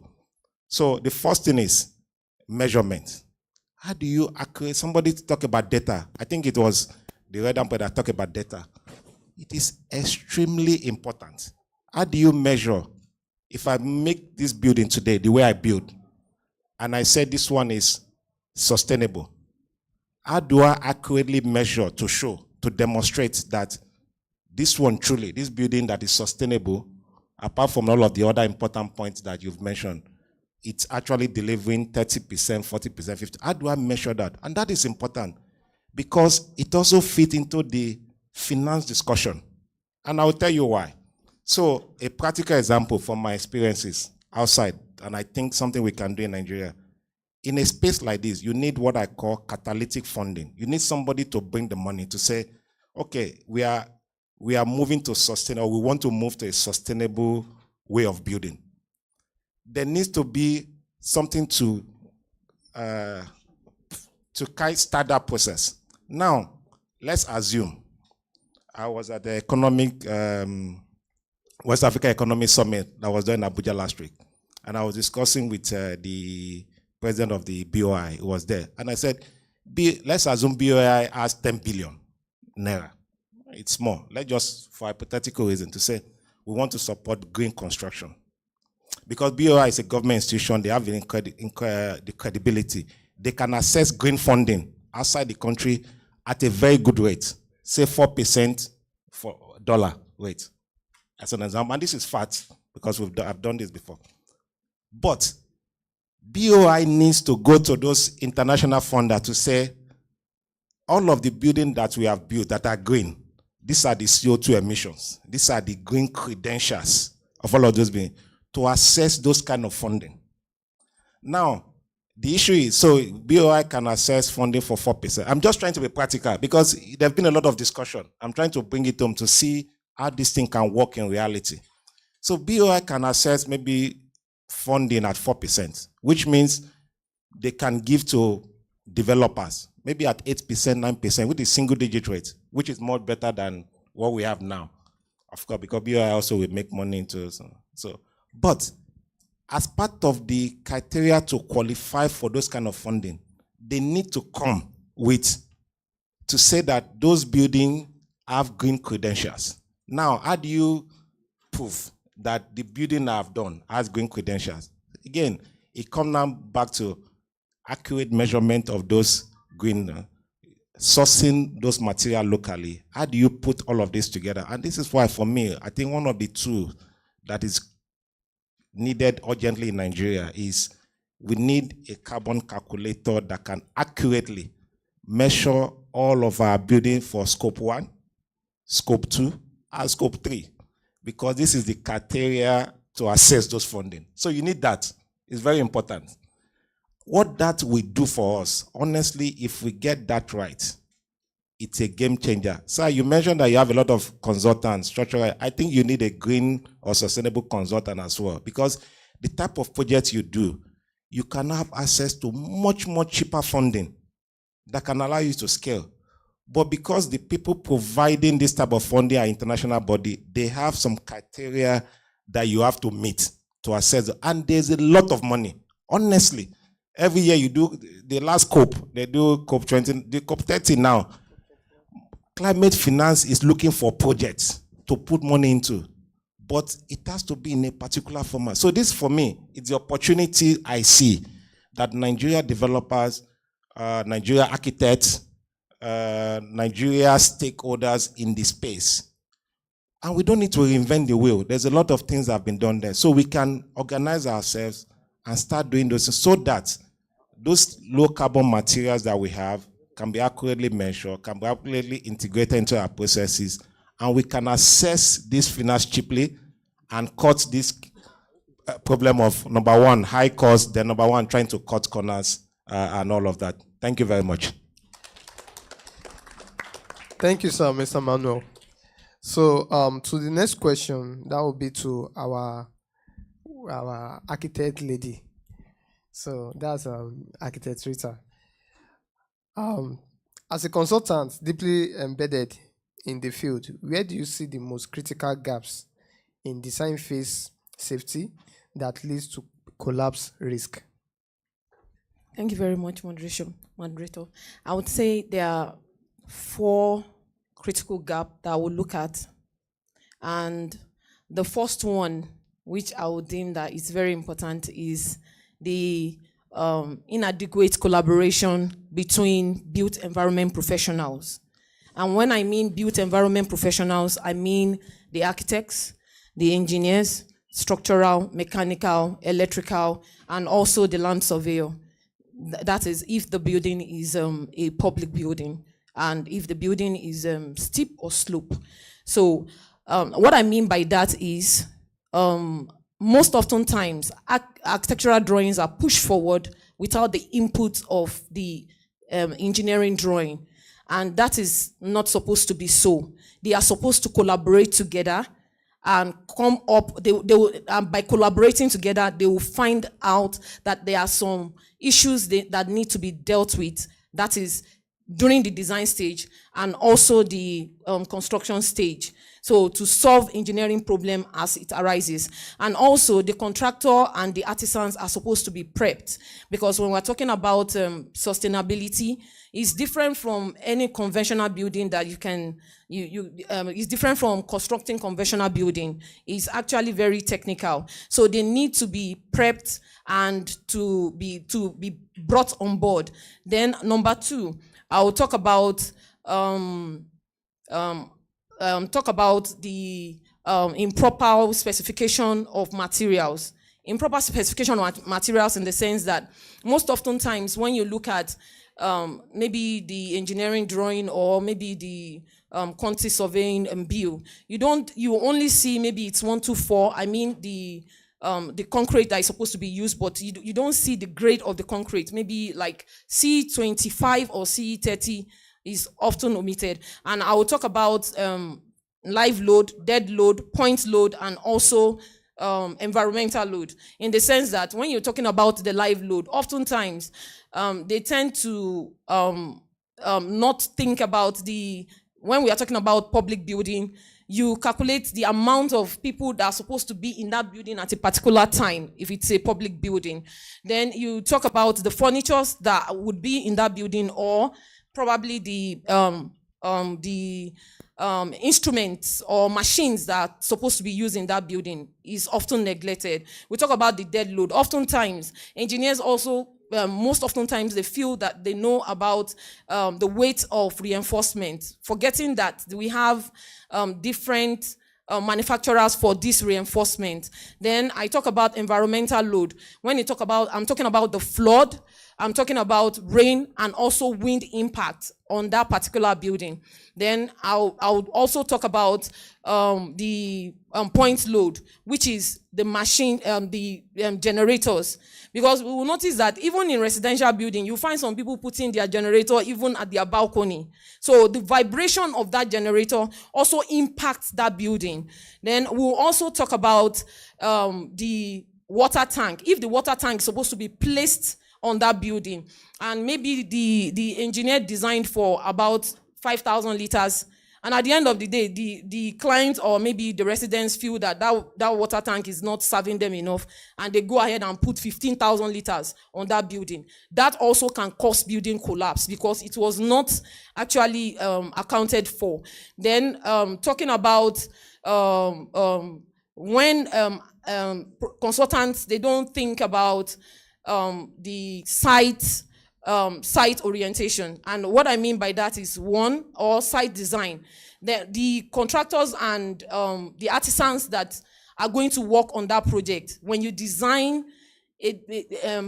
when you have complex design, like maybe geometrical shape, maybe like circular, trapezium, and you have not put into account, does the contractor have the tools or the technical know-how how to construct that building? So it can cause building collapse also, because when they are using their own initiative, when they don't have the right tool to go about the construction. Then you talk about also materials also. When you quote materials that cannot be found easily in our environment and maybe probably cannot be imported too, so it becomes a problem too for the contractor or the artisans too. So they just, go ahead and use their own initiative to bring or import another material and use for the project. And most often time, you might not even know about it. Maybe the material that have been quoted for, there was a reason why that material was specified by either the engineer or the architect to be used in that building. But because that material cannot easily be imported or found, or maybe because of cost, it becomes a problem. So they just go ahead and import another material that it's not supposed to be in the building. So I'll also talk about how contractors and artisans can be brought on board, because we're talking about certification. Now, the engineers and architects can have the technical know-how about how to, they are the one that designed this. They know the technique, they have the orientation about how this building is supposed to, or this project is supposed to be. But what about the contractors and the artisans? So while we are looking at how we can improve our environment by building buildings that are environmentally accountable to the environment, we should also look at how to bring the artisans and the contractors on board to reduce building collapse, because why you have designed this, and the engineers also have put in some factors in place, or some instruments in place to make sure that this building is up to date. But what about the contractors and the artisans? So those are the areas that I have seen. Thank you. All right, thank you, our architects. The next question also goes to the next architect by my side. I think I like this gadget. All right, my next question is this. What collaborative models between architects, engineers, and developers have proven most effective in achieving safety goals? Okay, I'm happy that I'm going to talk about collaboration, because I was going to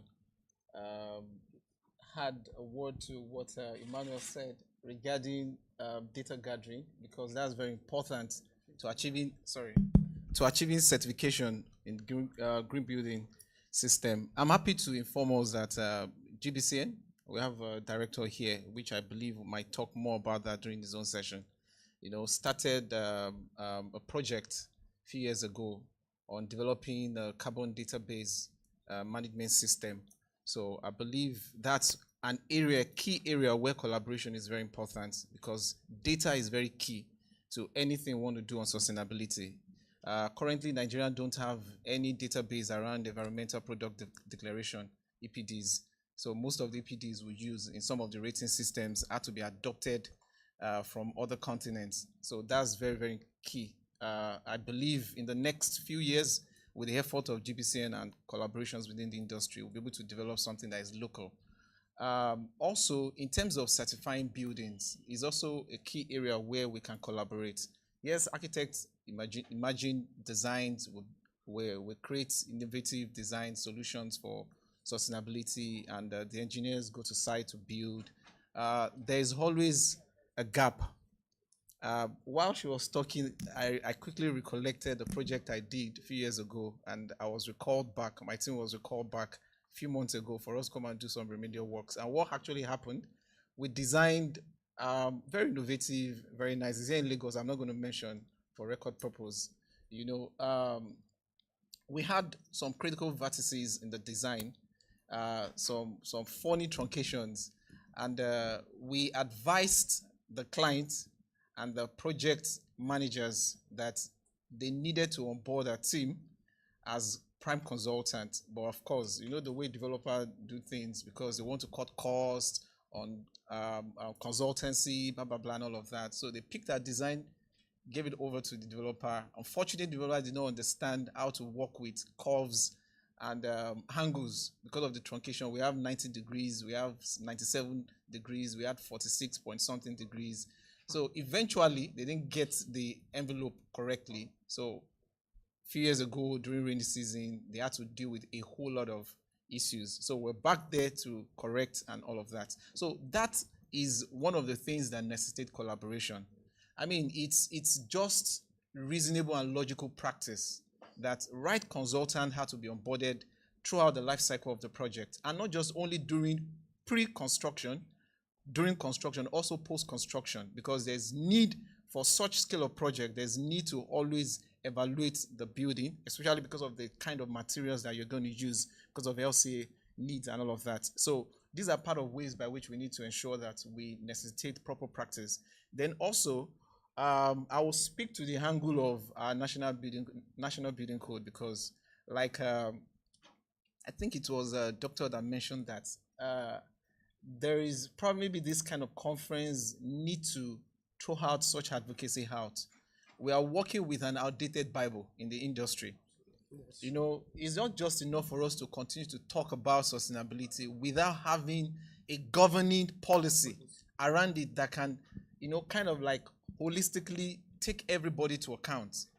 How many of the professionals in the industry even understand how to integrate the policy that is outdated, not to talk of understanding the necessity to update the policy? So these are areas where we can collaborate. This kind of events, all of us can come together, expand it to a larger stakeholder management for us to be able to see the need to review the current national building code and integrate it with the building energy efficiency code, which had been signed into law, because we have that also in law, but nobody is using it to practice, and it's not been domesticated in any of the states. So I think these are areas where we can really adopt some level of collaboration for us to be able to have something that can hold everybody, all practitioners, all professionals, and developers within the industry account, so that we don't have to work in silos. Like Redan has their criteria, they have their policies. We architects and other professionals certifying buildings, we align with some other foreign rating systems. The developer is also looking for something that's going to hedge and promote their cost management system. So we need something that will bring everybody together and integrate us, and that is what MBC does. Thank you.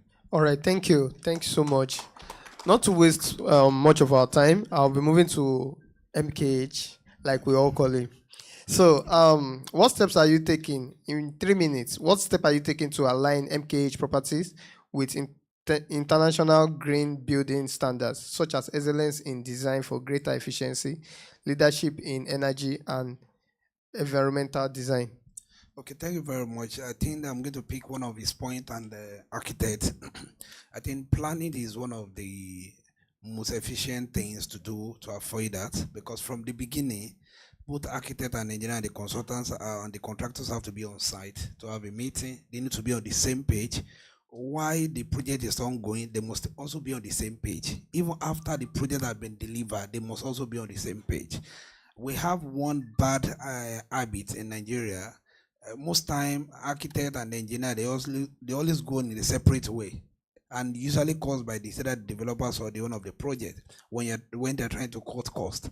And architect don't like, this is what I designed. 50% of our building in Nigeria is different from what architect design and what is on ground. 50%, we're 80%. We need to be realistic. Yes. Like I said 50, someone said 80, and I'm sure that's architect Emmanuel, is that you know what he's saying. So imagine what architect design is totally different from what is being built on site. We have it a lot.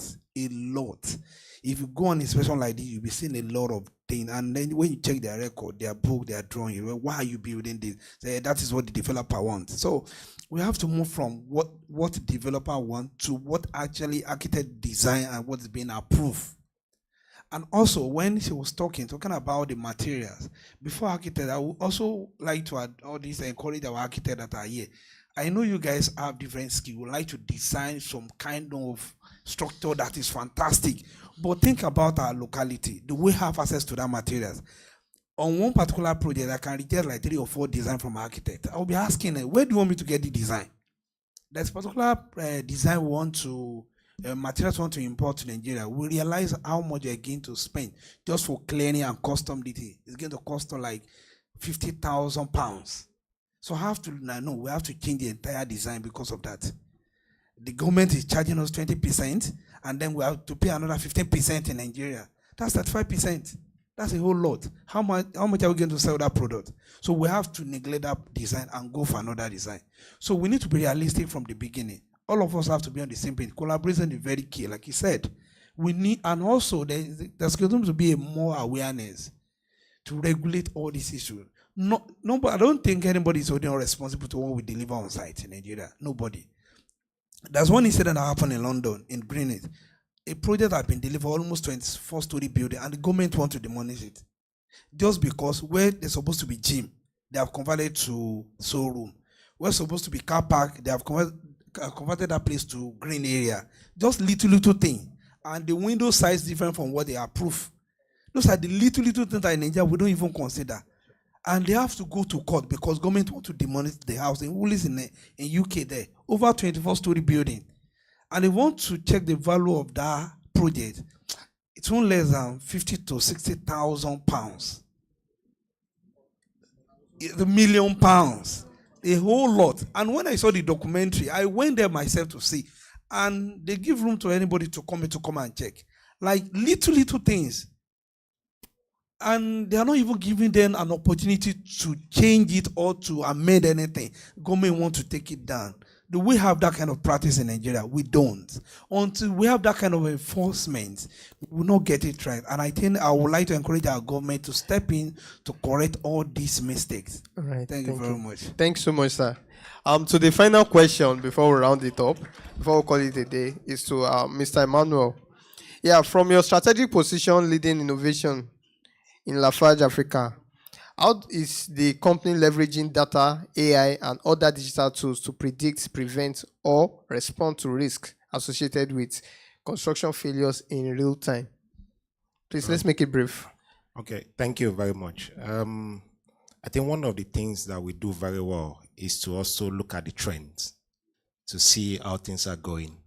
The good thing is that because of the fact that we have a lot of expertise and access to what is happening elsewhere, you can really imagine or predict where Nigeria will be in the next 5-10 years. You know, you look at the trend elsewhere, because if there's a global trend and you see that this is kind of standard way things should be done, you know that it's a matter of time. I mean, as the country begin to mature, we also aspire to be at that level. So we have come up with many solutions and many technology to try and also stay ahead of those trends. And one of the simple solutions is even using sensors in buildings. You know, it's so funny. You know, there was a time, the last time, that a bridge was closed. You know, because we heard that they wanted to do some repair works.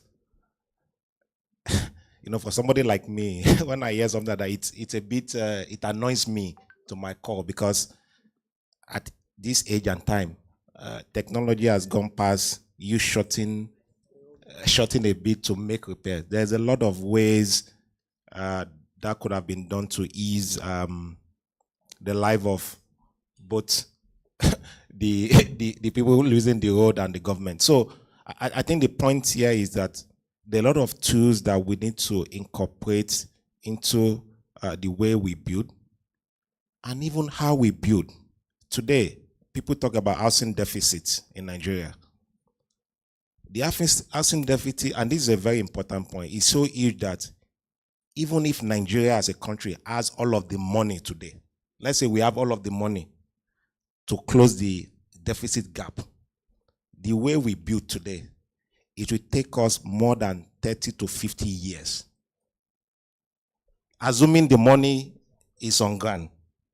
So we need to look for other ways to build faster, to build faster. And there are so many technologies. For example, we did a project with the government of Malawi to do a 3D printing of a school.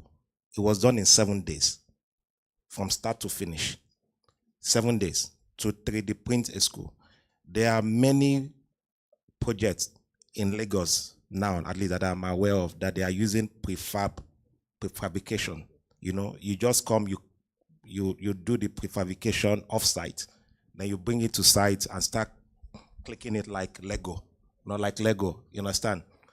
So those are still not, but those are the kind of ways we need to start looking to see, okay, how do we bring innovation into the way we build and this will come also to address some of the issues we are talking about, cost. Because one of the reasons why some of those buildings also cost so much is because I have gone to the bank to take a loan of 25% per annum, or 32 now, per annum. And I'm building a project and I don't finish that project in 1 year. That has cost implications. It has cost implications. So if I took a loan from a bank for 30% or 35%, depending on the bank you are using, and I'm able to turn those, and I'm able to build more projects in 1 year, again, without compromising the performance quality, but I'm able to build more, I'll be able to generate more revenue to offset my costs. But like I said, I think the first thing is to even look for ways through all of these green and sustainable means to even reduce your cost of capital in the first place and build more, bring innovation to do more in the time. Thank you. All right, thank you. This will be bringing us to the end of our session.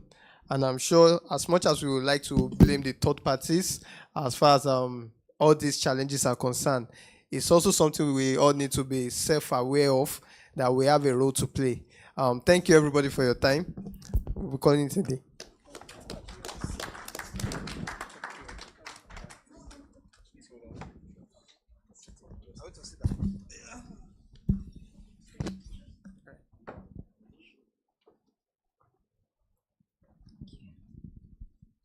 A round of applause for our panelists and the moderator. Thank you so much.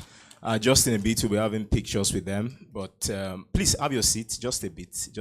Have your seat, just a bit. Please, we'll be taking pictures with them, of course. But we want to just quickly highlight those key takeaways, and then we'll just get to it.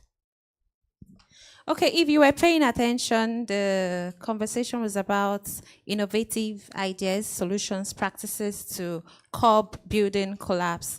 I just had a thought in my head. What if they make construction professionals take oaths that they will actually keep to their materials and all of that? You do? No, I don't mean the one we do.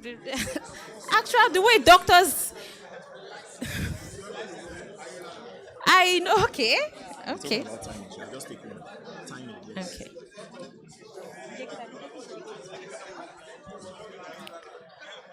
Okay, I guess we'll just, because of time, we're in a fix for time. We'll just take the pictures quickly so that we can introduce. I'm sure you guys want to spend your whole day talking about this, and it's really fun. So let's just take those pictures as quickly as we can.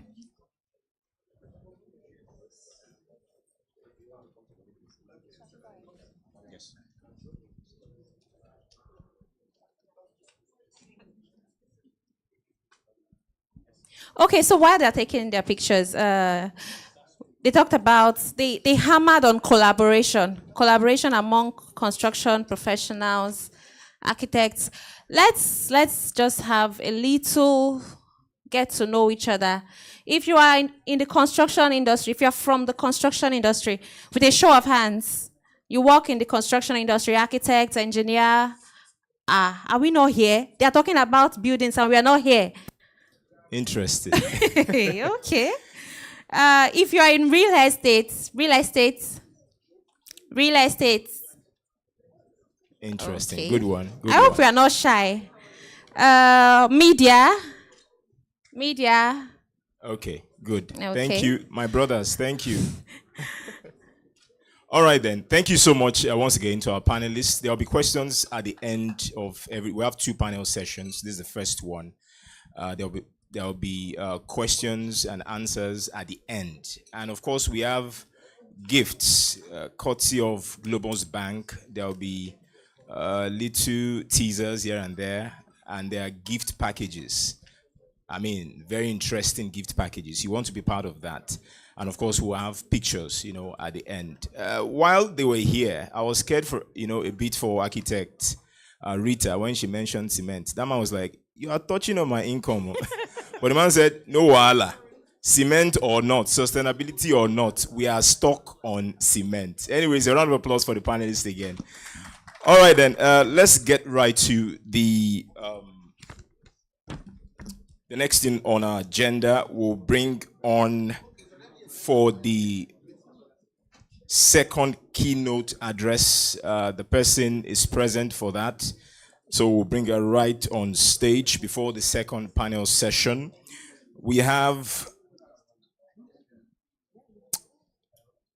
representative of the chairman, Nigeria Institute of Building, Lagos chapter.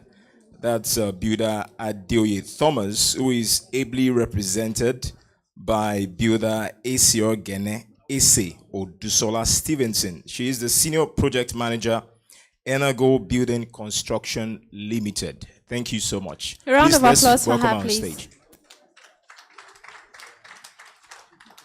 Women in construction. I like to see it. Thank you very much. Good morning, everyone. And I'm here representing the chairman of the Nigerian Institute of Building, Lagos State chapter. And basically, I would just like us to clap for our panelists that just came down. It's been very enlightening, interesting, and literally they've covered it all, if we're being honest with ourselves.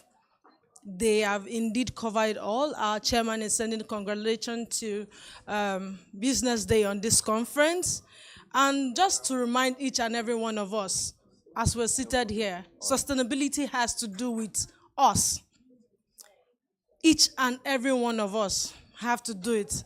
One of our architects said here, how many of us, what is on the drawing is not what is being implemented. We are the clients insisting that that should not be implemented. We are the client that's insisting that the 20% that the government has recommended for green areas not to be done. We are the client telling our contractors to cut short on design, sometimes on use of materials. Why will you use 10 bags of cement? Why not use 6? So the responsibility is to each and every one of us here. Lagos State itself have been implementing policies. We've been told don't cut down trees. We go ahead and chop down every one of them. Then we'll do it at night. You just see that the tree was there the day before. By the time you come back, the next morning it's gone. And we do that because we know it's wrong. So the responsibility is to each and every one of us seated here. Our chairman is wishing every one of us a wonderful conference, and may we remain all blessed. Thank you very much. Thank you very much, madam. That was brief. Okay.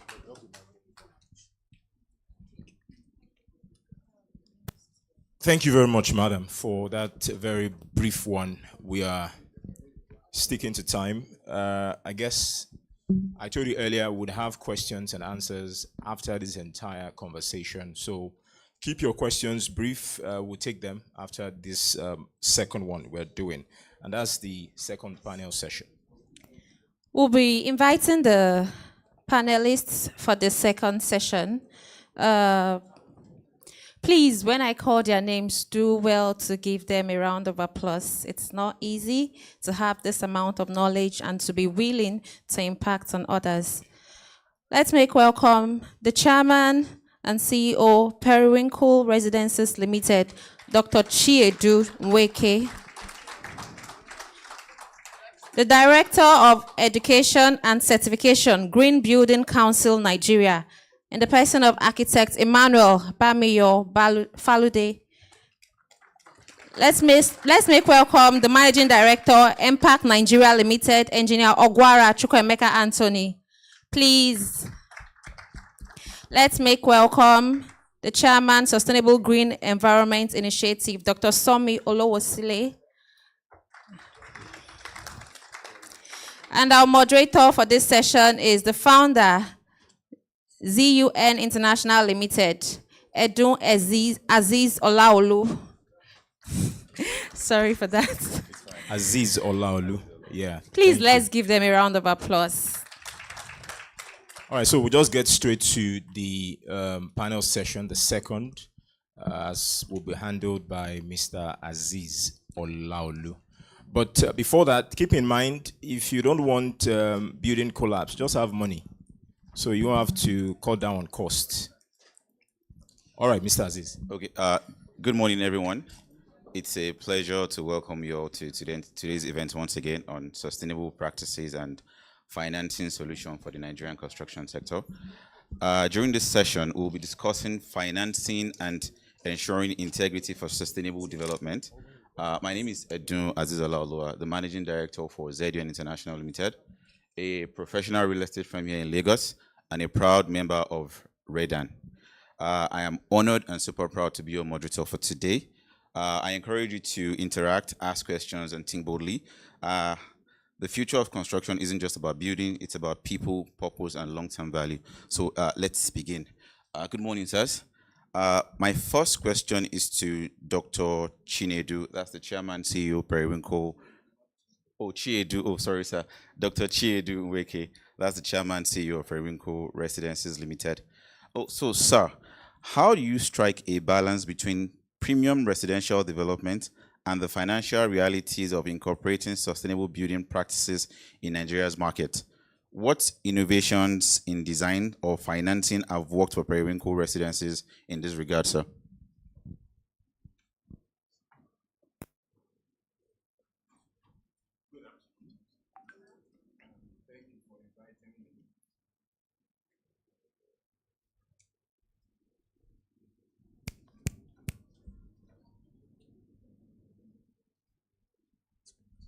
Thank you so much for inviting me.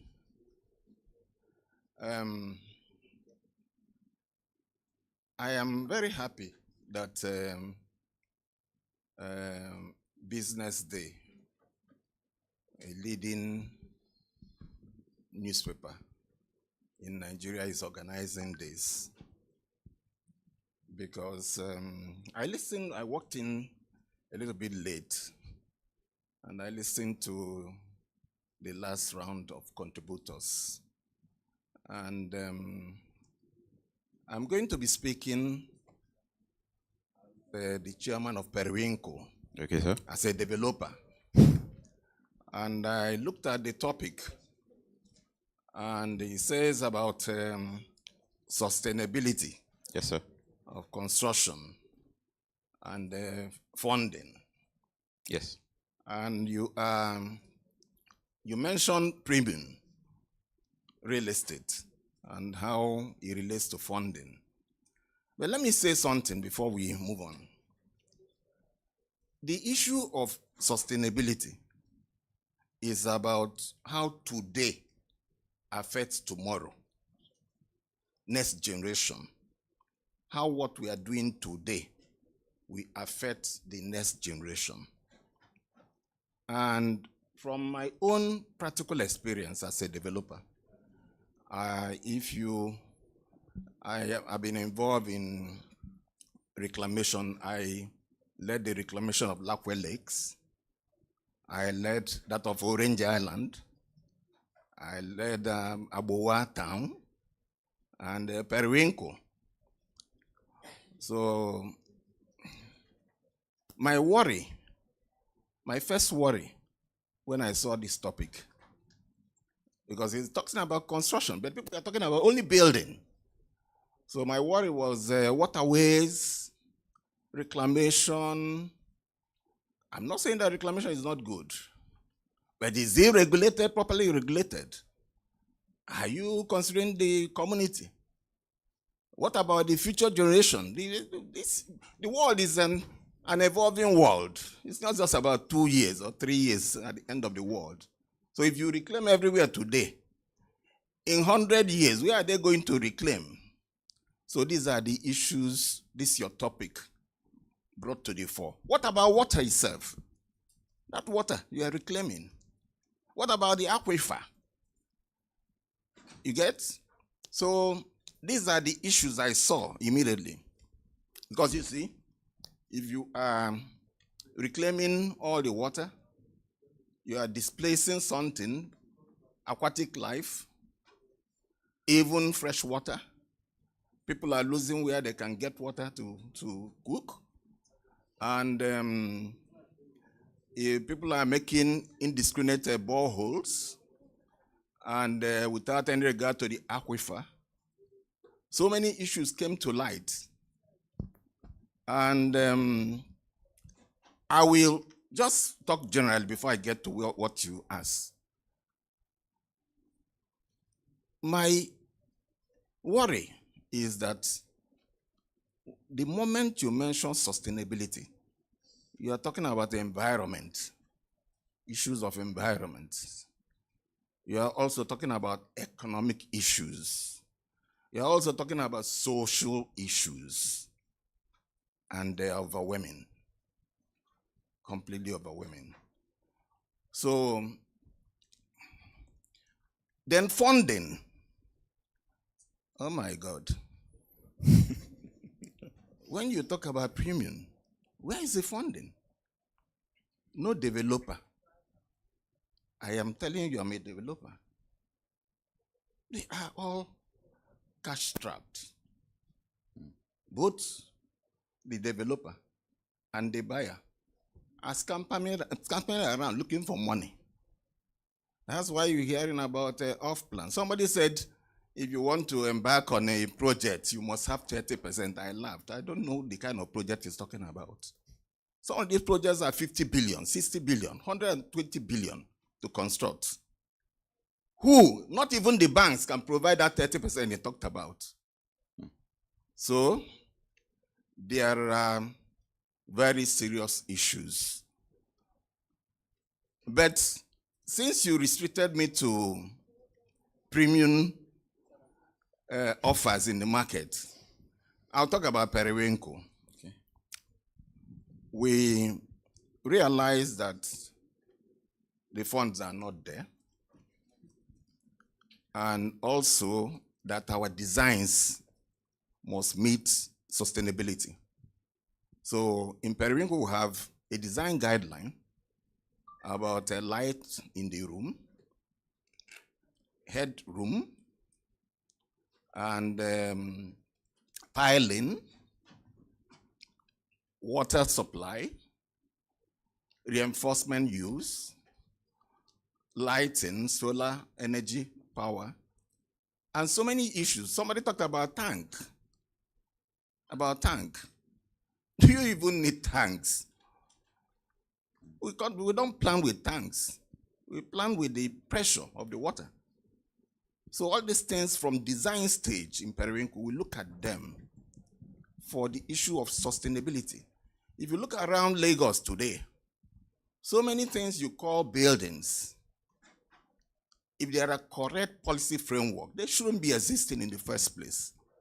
Redevelopment, regeneration of the area, you clear the whole area and say, nobody should be living here. That is the danger we face. So, the issues are too many. But what have we done?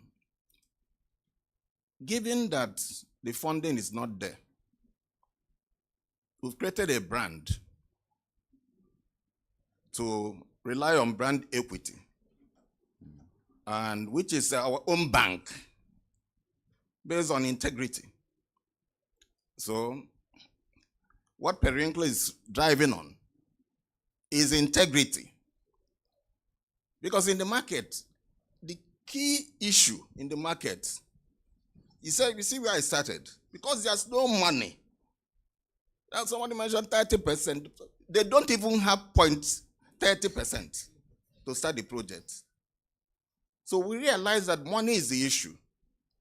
So we try to satisfy the customer.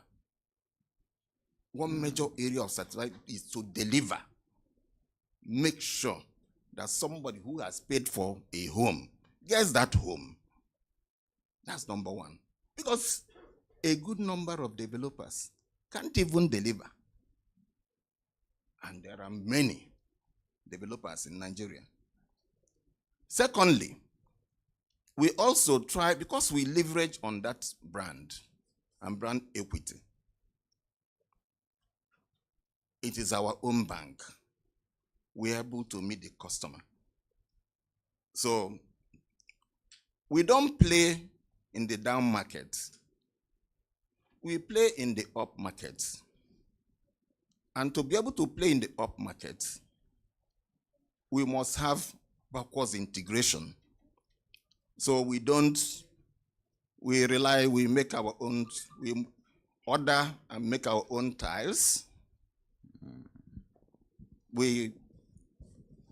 Lafarge is here. We have a partnership with Lafarge for concrete.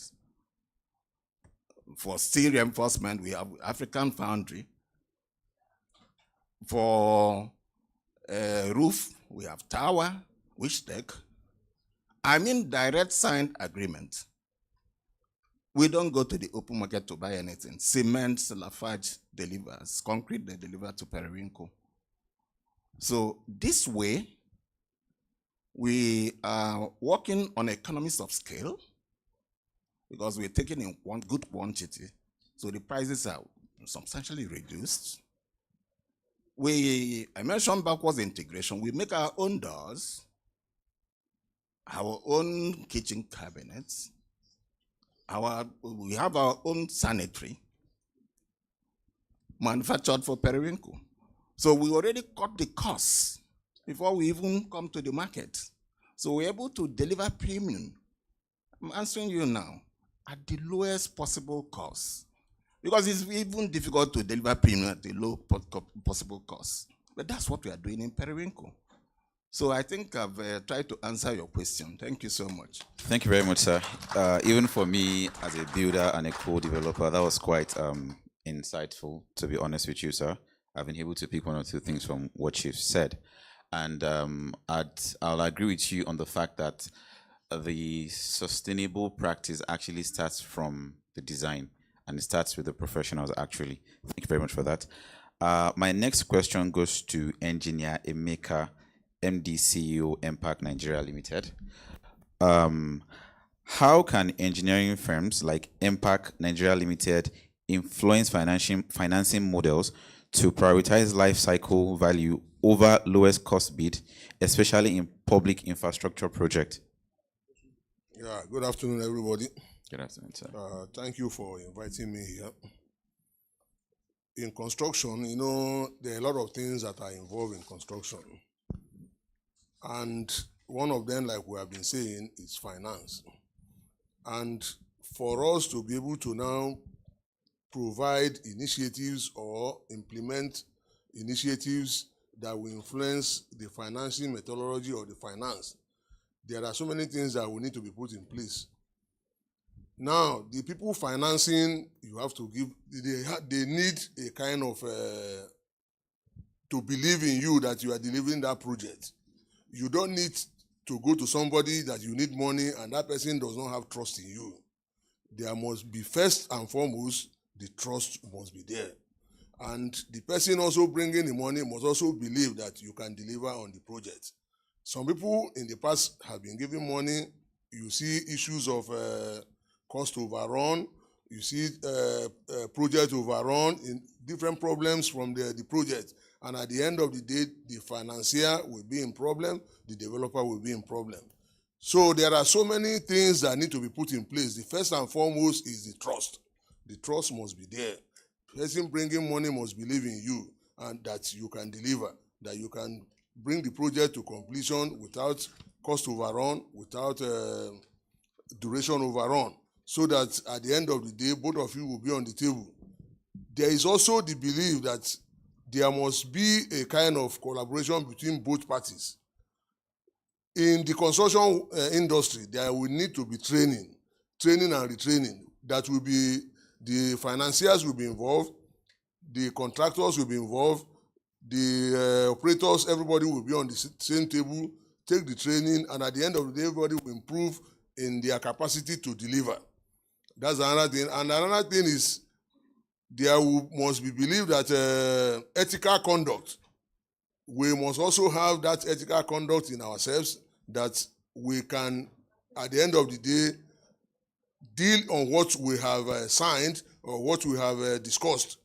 If you are not that person that has that ethical conduct, the financiers may not have the belief or the trust to relieve their money.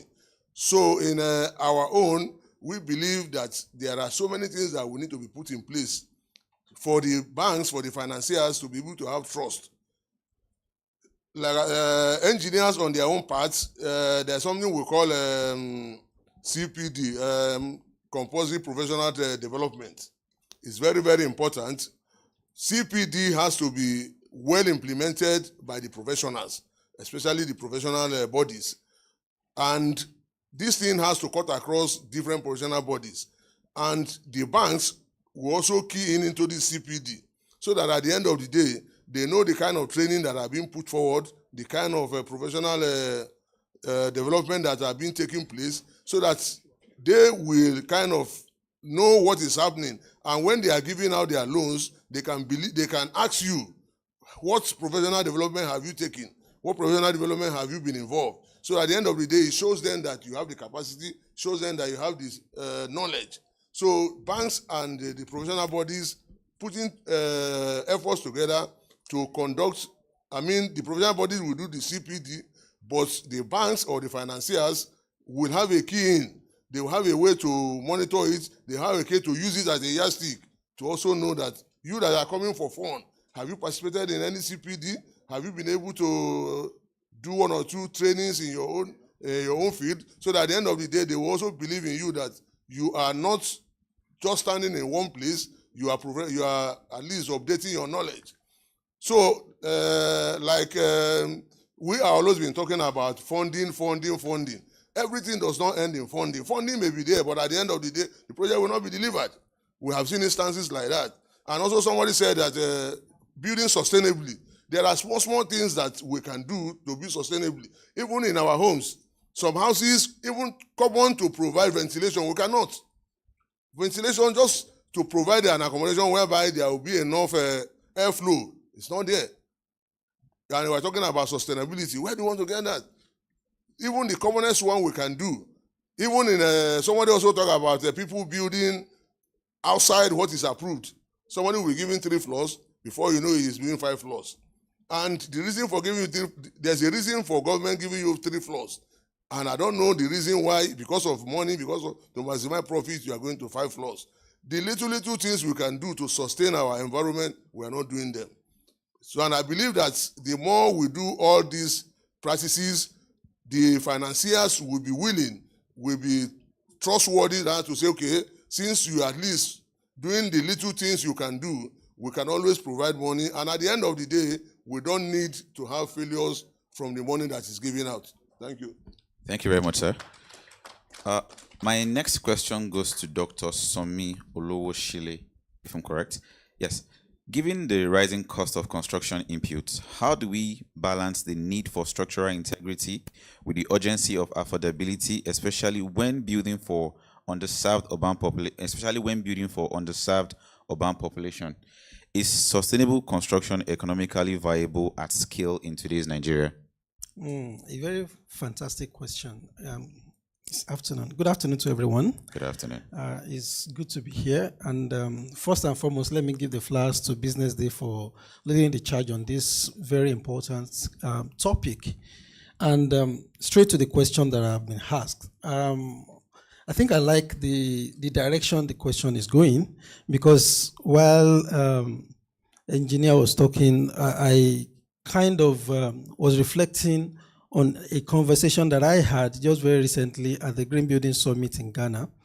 And that was, and it resonates with this particular question, talking about building for underdeveloped areas and all of that, and how that can be sustainable, and how probably we might be able to get over with doing that without actually spending too much. And the first question that comes to my mind is, how did we get here in the first place, right?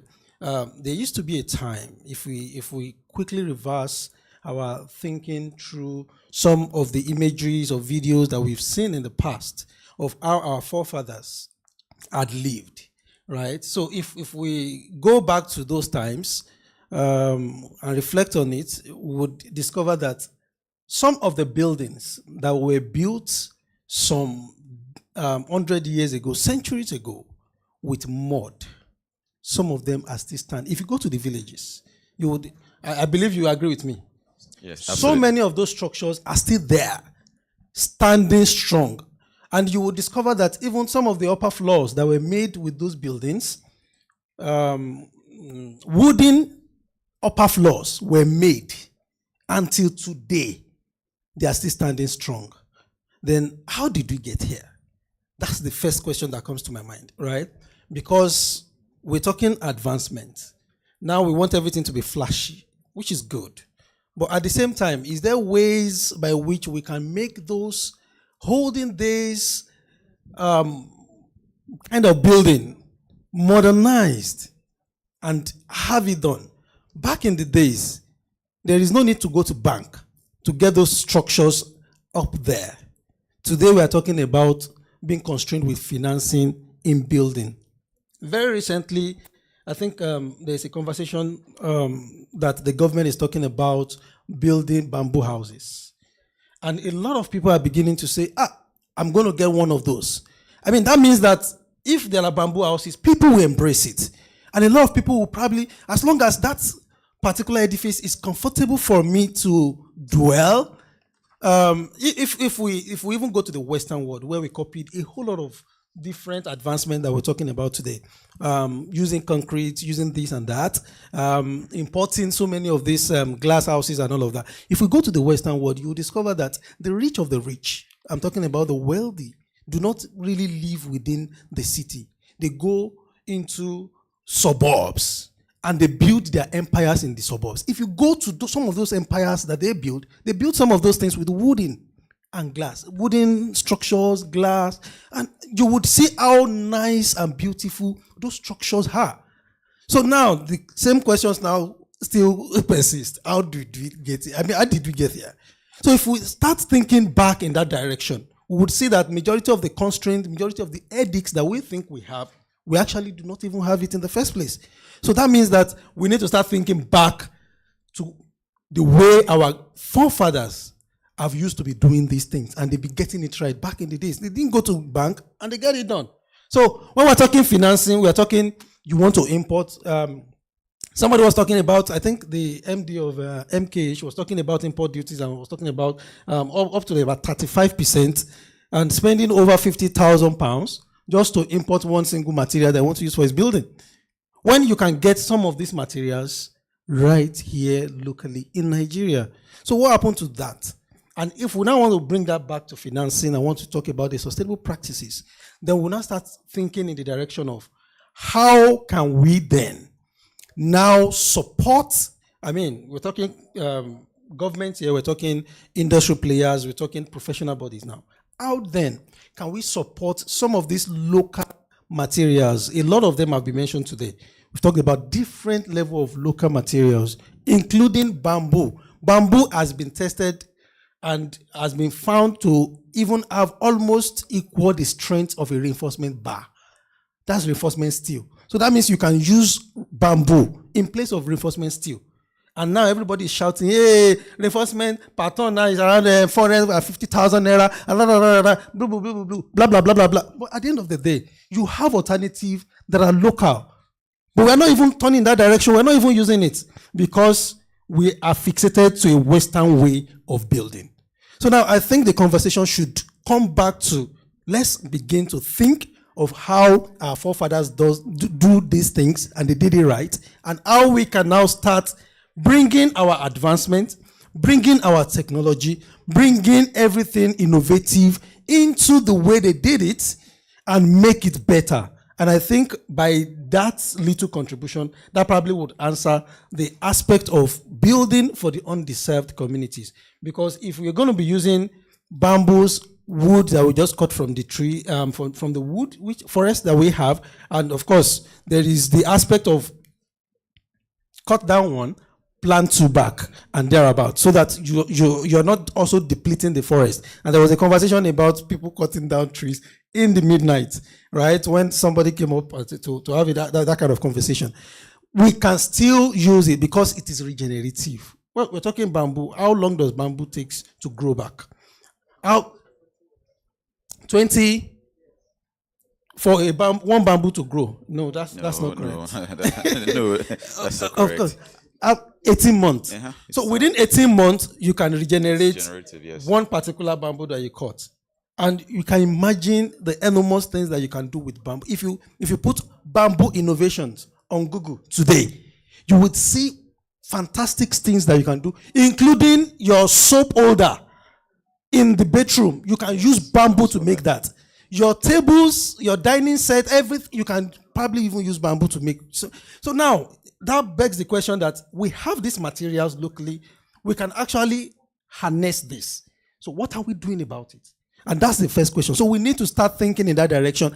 And when I was talking about a lot of stakeholders coming together, that has to do with government, the industry players, professional bodies, coming to the fact that these materials now, there are some small and medium enterprises that are doing tiny little bits here and there. We have a whole lot. We've got some different sustainability conferences where some of these innovations are also even displayed. You would see them, but they are just done at a very small scale. So how can we now channel our energy to actually financing this so that it goes from just tiny little bit of scale to a mass production that could be commercially viable for our construction industry that need enormous of these materials? So now, that also now automatically enhances the GDP of Nigeria. It enhances our economy because you would now begin to have more of smaller and medium-sized enterprises come up with these new local materials, and as against we just having to import, and we're just depending on importation and importation. And before you know what's happening, we begin to have factories that are actually getting those raw materials out into the construction industry for us to be able to use. So now the question is how to finance, because the bottom line of any construction project being extremely expensive is the materials. Nothing else.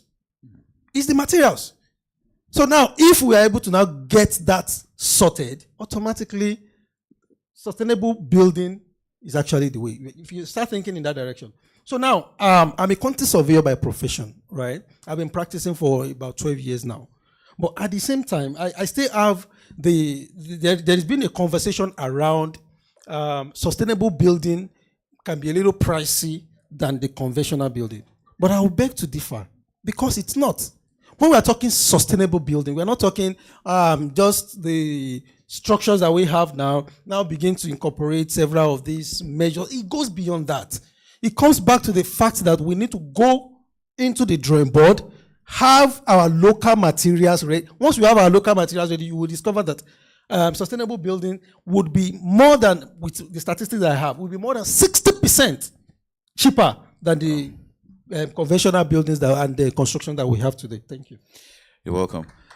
I think to lay more emphasis on your point, I think the problem and the major issue we have is cultural integration, because what you've talked about now cuts across everything we do in this part of the world, actually. I don't know, for some reason, I feel that we've been made to believe that some of the things our forefathers did back then was actually inferior. But looking at what is actually happening now, gradually, step by step, we're going back to those days. But quick question, because we really don't have much time. Now, talking about replacing reinforcement with bamboos, does the bamboo not decay in the concrete over time? No, it does not. Okay. It does not decay, and there are ways by which it's done. It's not that you just cut the bamboo, the whole of it you put directly. They are cut into strands and weaved together. So you kind of find it in such a way that it replaces and work interwoven, and it works like you have your usual reinforcement bar. And this has been tested over the years. Several buildings that are constructed, even with upper floors, are still standing for over 100 years. Oh, wow. When we're talking concrete, the lifespan is 60 years. We just push it beyond, right? But this particular one that our forefather has done is already sustainable, has gone beyond, and has proven over the years that it's even more sustainable than the newer materials that is extremely expensive and we are all running towards. So it's a mindset game, and I think it's very important now to begin to have a shift in mindset. Now, those that can afford the concrete should go ahead. However, for the masses, we're talking housing deficit. For the masses, government can intervene in that state and begin to build several of those houses. And we're talking about the rent to own. Give it in such a way that you fund the enterprises. The enterprises are the ones that would eventually get those materials out. However, there was a conversation, I think it was Mr. Emmanuel that was talking about the BOI funding. There are several fundings out there. But today, Nigeria does not have a major climate fund structured. Let me give you a typical example. There is Rwanda. Okay, there is Rwanda Climate Fund. That particular fund is currently funding their housing deficit. And you know where they're getting the money from? Where? They're getting the money from UN. They're getting it from AFDB. They're getting it from IFC. They are all the partners. And the money is flowing straight to Rwanda, and they are using it to solve their own problem. But in Nigeria, we are supposed to be the giant. But today, we do not even have a structured climate fund by the government that could intervene in this state. And these are the conversations that need to happen. I'm sure with events like this, we'll be able to drive the point home to do the necessary things that we need to do. My next question, we're running out of time, goes to architect Falude Emmanuel Bamiyo. Sir, what are the biggest challenges you've observed in getting developers and professionals to pursue green building certifications, and what innovative approaches are you using to increase the uptake? All right.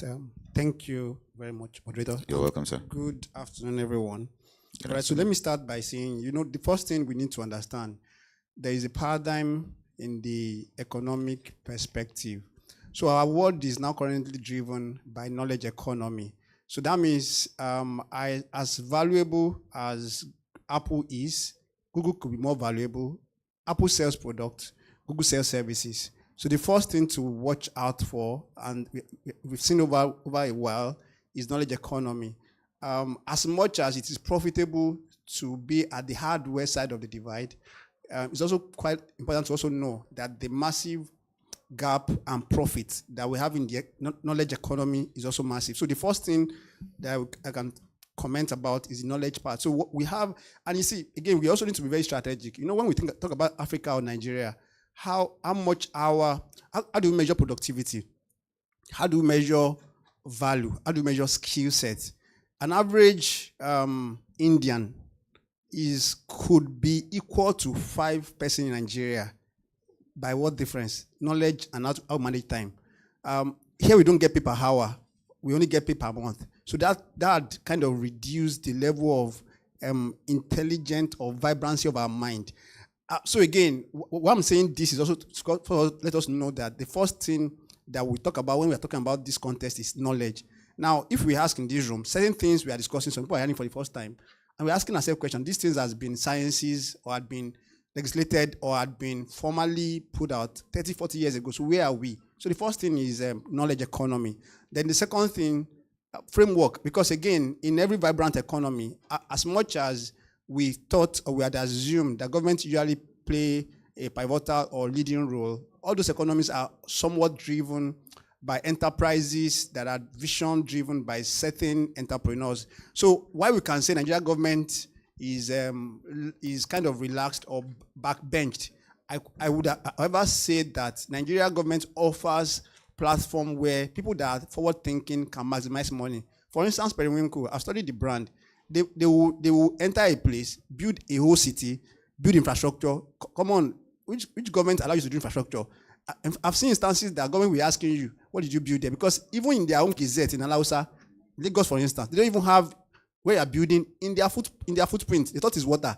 Whereas on your own side is already houses. So that means government catches up with us, meant there are vast opportunity to be harnessed. So first thing, knowledge economy. Second thing, vision. Ability to see beyond the challenges that faces us. Yes, we know, see, challenges are very common to all.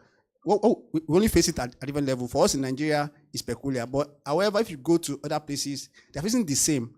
Of course, does it push to our table different challenges? No, it's not. But I can, however, tell us that if we sharpen up our ability to see and sharpen up our skill set, we will be able to either withstand the challenges. Because again, while we are talking about some of these contests, preferring solutions that had been proven will not work in Nigeria. So that means there is also a massive gap for defining and solving our challenges locally.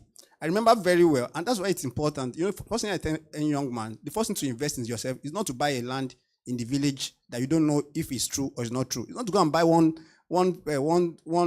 plot around Lagos Ibadan, 3 million, and you say you have a land. The first thing to develop is your brain, your mindset, and the way you think. I mean, the values you can add to a company or to yourself. When I started this journey, it was US government that invested in me. And I remember very well, I thought it was a waste until I received email that says, Emmanuel, we look over in Nigeria, you're one of the leading person, can you do this project for us? And I was wondering which project, and I got paid in dollars. I mean, sincerely, I can tell anyone, if you invest in yourself, see, time and chance happen, but it happens to people that are ready and they are prepared. Nobody will wait for you to go and pick up a certification when the project is here. As I sit, I think I have close to 10 certifications in various projects. I can sit in my room, sleep for 1 week, money is coming in. So technically, knowledge is key. The ability to see beyond the horizon. Maybe I should stop here because of our time. Thank you very much. Yes, thank you very much. That's a nice one. I don't know if the time left would actually allow me to be able to ask one last question. I'll be directing this question to Dr. Chiedu. I also want to learn more from you, actually. So, sir, from your experience, what are the most critical risks threatening structural integrity in Nigeria's real estate sector today? And how can developers lead the shift from reactive fixes to proactive design and compliance strategies? Well, thank you so much. I think first and foremost, regulation. The institutional regulation must be.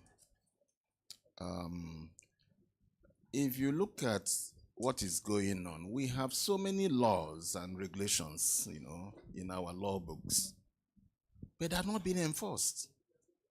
They are not being nothing. Even, you know, the earlier speakers mentioned green. Is in their documents, regulations, but they are not being enforced. So that's what the issue is. And I think moving forward, we must start enforcing regulation. That's the only way. Even if the critical thing in all the conversation today is public awareness. The moment I was invited to this, my mindset was, if BusinessDay is organizing this, can BusinessDay spearhead, because media, can they spearhead enforcing sustainability in Nigeria? We don't have voices. For a private sector driven business, we spend a lot of money in branding and advertising, public relations. So, a newspaper like this day, BusinessDay, can play a major role in the area of funding, in the area of regulation, and creating the framework, and organizing seminars and workshops like this one we are having here. It is not easy for any other sector to put together this kind of thing. So I would recommend, I don't know who and who are from BusinessDay here. I'm sure we have them around. I recommend that you take this beyond talking. Take it beyond talking. Even the real estate fund, this day, BusinessDay, I think you should spearhead it as well. Periwinkle will be ready to join. Attempts have been made in the past to create a bank, a fund, a sinking fund somewhere. The deficit is in the region of 22 to 23 million homes. And in monetary terms, you're talking about close to 3 or 5 trillion. And the last intervention of federal government on infrastructure was just 1.something trillion. And nobody knows where the money is going because the institutional arrangement is so poor. When government says we are putting 1.4 trillion to infrastructure, we don't know whether it's going to go through Federal Ministry of Housing or whether it's going to go to Bank of Industry or Federal Mortgage Bank, and it never gets to it never trickles down to developers. So if you can spearhead it, I'm sure government will listen to you. And then we can have a framework where if you are, I like the man, our friend who talked about using bamboo, but that's for affordable homes. And a greater percentage of these 22 million homes are actually affordable. The homes that should be in, as he said, Biokuta or, suburbs, not lucky one. But the kind of, on the other side, when he mentioned premium, it means homes that are in Ikoyi, Victoria Island, and Lekki, and you can't use bamboo, certainly. Any buyer here, if he hears bamboo, won't come back again. So you categorize homes in affordable and premium. And if you talking about premium, that is where I'm talking about. We need to have minimum, create a fund that is in the region of 1 trillion or something close to that, so that a developer, you can now have a hybrid where the developer, the real estate, there's not even real estate in Nigeria. Any other country, you just have, the developer needs just an idea and zoning. And the money will come. And the buyer doesn't need to go to steal money to buy. The buyer assesses mortgage. You need just to show your integrity and your source of income, and you have a home of your own level.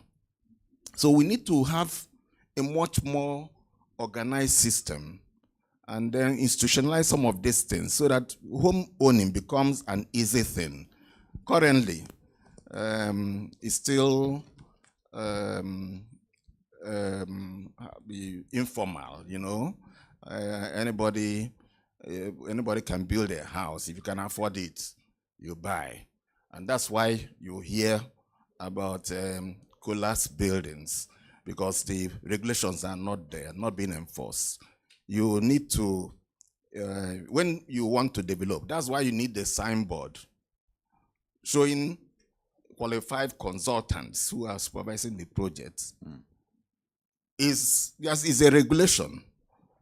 So it's not whether you like it or not. Those consultants should be coming to see what is going on there. And they must be registered by the key institutions, Nigerian Society of Engineers, Nigerian Institute of Architects, and other relevant institutions. Thank you so much. Thank you. You're welcome. Thank you very much, sir.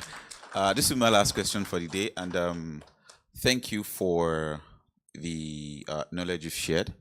Thank you very much, Dr. Chiedu. I'm sure there's a huge feedback for Business Day. I think the best they can actually help us with is public awareness, and with institutions like Redan, we can now talk about enforcement. Thank you very much, you guys. I hope that we've been able to pick one or two things from our knowledgeable panelists, and I'm sure at the end of this session we'll have questions for them. Thank you very much.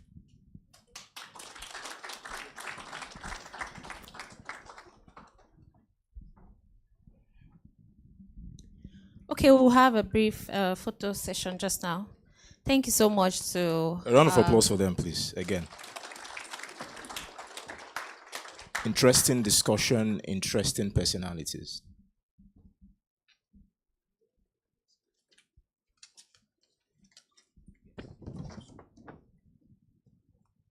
So let's make this photo taking session very brief. We are working with time and we don't have any. So quickly. While they're taking the pictures, this is just to appreciate our sponsors. We thank you for making this possible. We're thanking Vava Projects, MKH Investment, Globus Bank, Periwinkle, SG Initiatives, Redan. We are very grateful for your support and partnership to make this a success. A round of applause for our sponsors. Council of Nigeria. Please, sir, Mr. Chiedu, please hold on. You also have another. Okay, yes, the rest can. Okay, I'll be calling on the following persons to please come up for another photo session. Mr. Abubakar Sherif of Vava Projects, Dr. Muibi Kehinde Ahmed of MKH, Dr. Chiedu is already here, Ijoma Ude of BusinessDay, Dr. Kule Adeyemi of Redan. Very quickly. After now, we'll be having question and answer. So I believe we've all written down our questions. Fortunately, we'll be able to take just two. I don't want to say unfortunately, we're working with time. State your question and who you are directing that to in any of those panels. But make it very brief because we're working in time.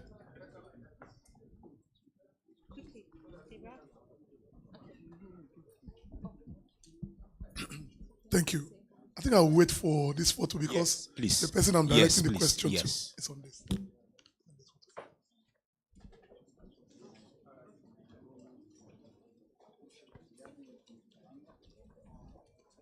All right, we'll get to you, but we'll have to make room for gender balance. Yes. So I don't know if my program director here will permit me to take 2 ladies and 2 men, or 2 women, 2 men. Can we do that quickly as we can? 2 men, then 2 women. How do I do this? Should I do a raffle? All right, let's start with you, sir. Okay. Good morning, everyone. My question is very straightforward and it's directed to the man in kaftan with the cap walking out. Hello, sir. Hello, sir, please. You have a question here. So while you were speaking, Engineer Abubakar. Mr. Engineer Abubakar. Yes. You talk about the fact that your company have almost all departments covered.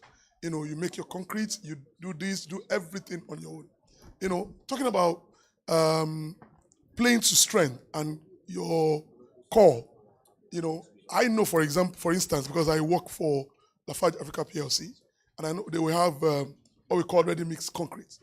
Why do you think you want to go into every aspect of your construction? Why not outsource the concrete, which is readily available from Lafarge, to your site to work? And how do you think? Don't you think that's a more effective way to do this and have people, working for supporting you rather than having everything warehoused within your system? Thank you. All right, thank you. Okay.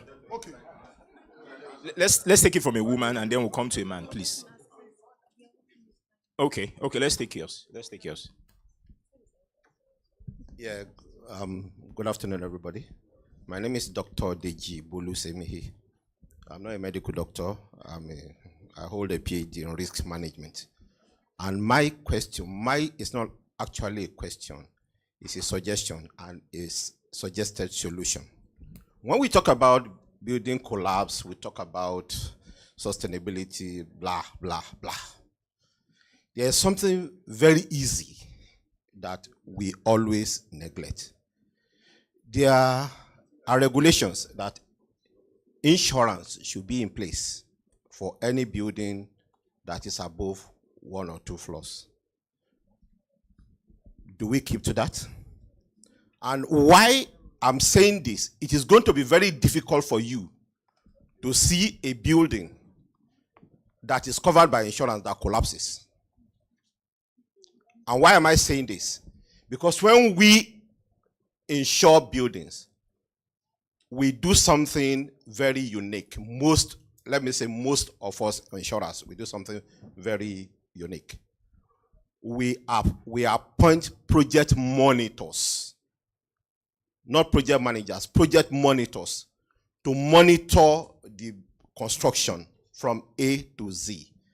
Any day, any time that the constructor is deviating, the project monitor will inform us and we'll go off cover. And we know what that means. Nobody wants that to happen. So it's a very simple, one of the simplest solutions. If every construction, everybody in the built environment, be you an architect, be you an engineer, redone estate developer, please come to us. We can save you some of the headaches. Thank you, sir. Thank you very much. We appreciate you. All right. Let's take 2 other questions, and then you would do that. You'll be able to react. Let's make it a question so that we can have quick reactions to that. Thank you.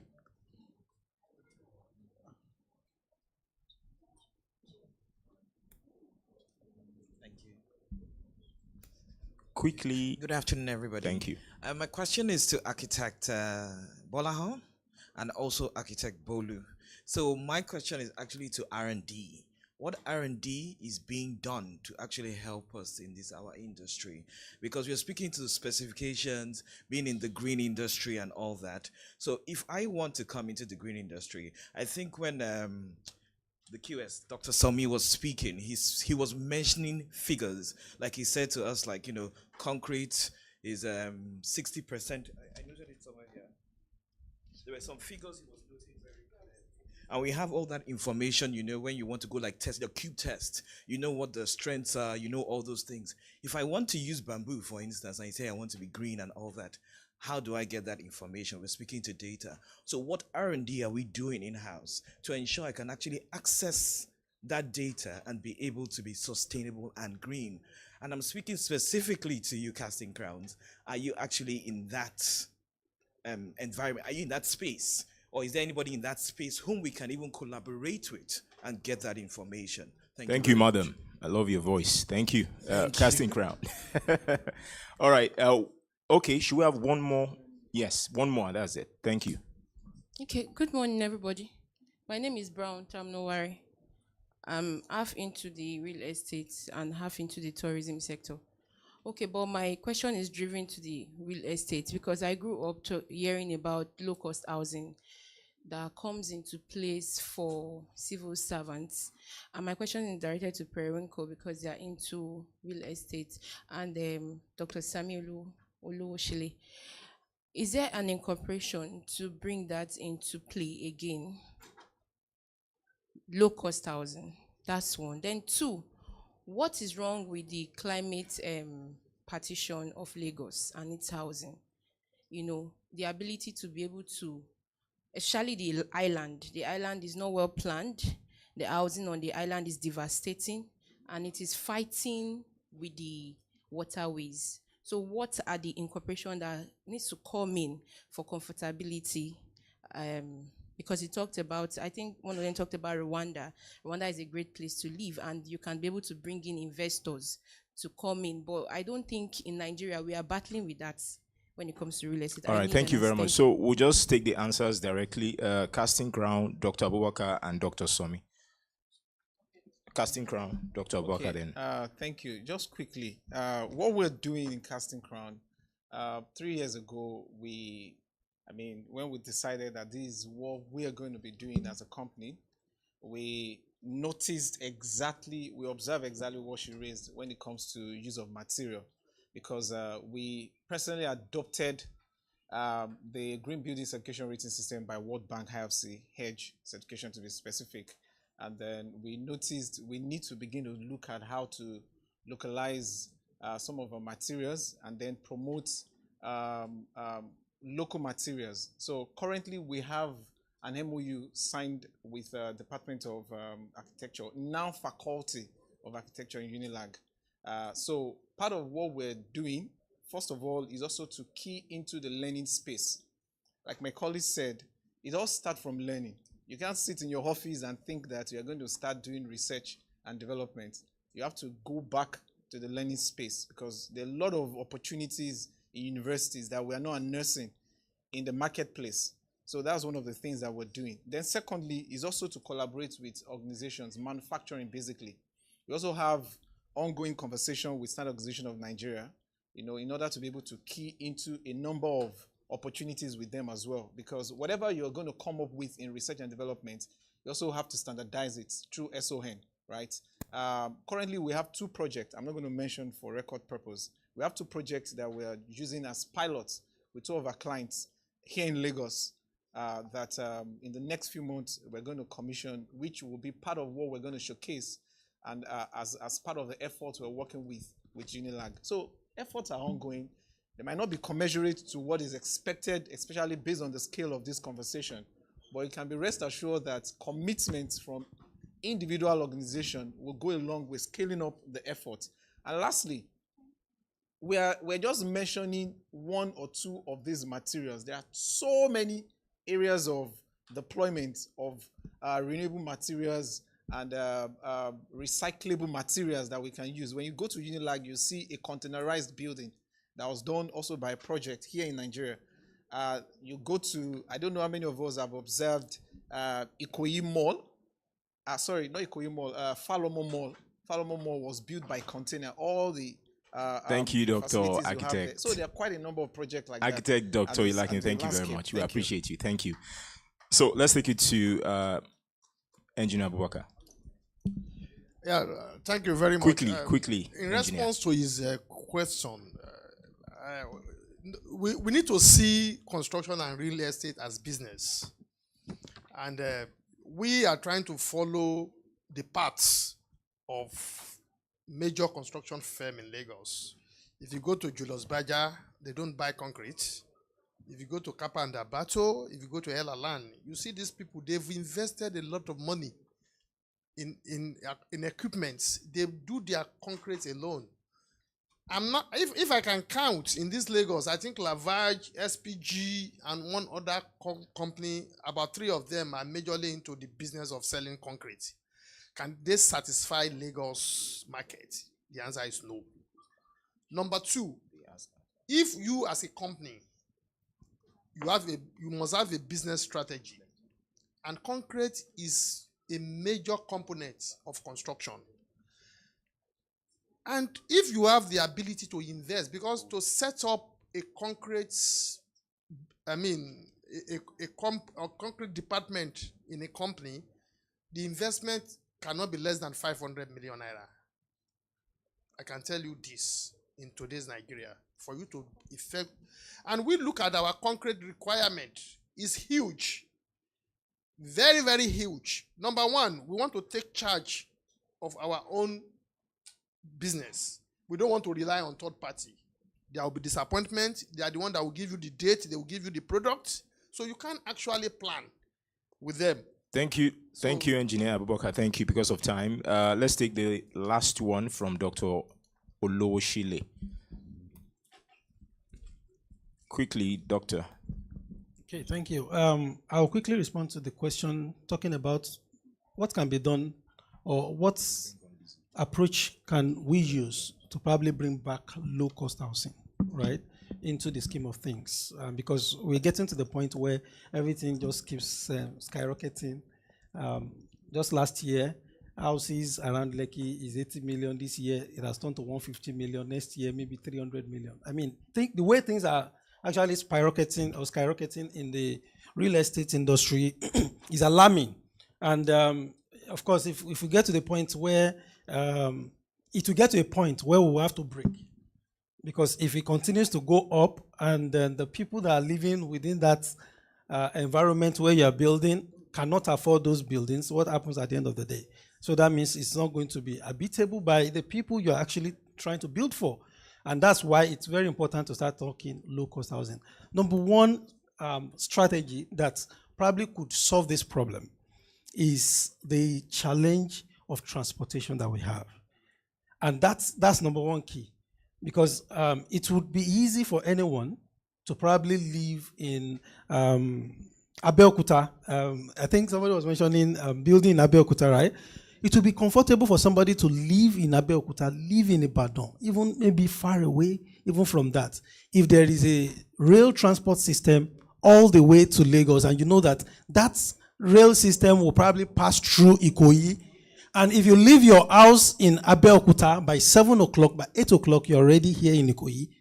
I mean, it wouldn't cost anybody to say, oh, no, let me go to Abeokuta because I can easily Dr. get Sami. to. All right, so I've exhausted my time. That's just one major strategy. And the other is trying to look at the local materials and utilizing it. Even though you can use some of these local materials for Ikoyi as been disputed, you can use it for interiors. If you look at the chromes that are used for some of the water faucet and all of that, you will discover that they still corrode because of the salt content and iron content of the areas that we find ourselves in Lekki. So if you go back to local materials, they will strive better than even some of these imported material. Thank you. Thank you so much. We talked about a little question and answer session, more like a game. So I'll be welcoming Elizabeth to handle the session.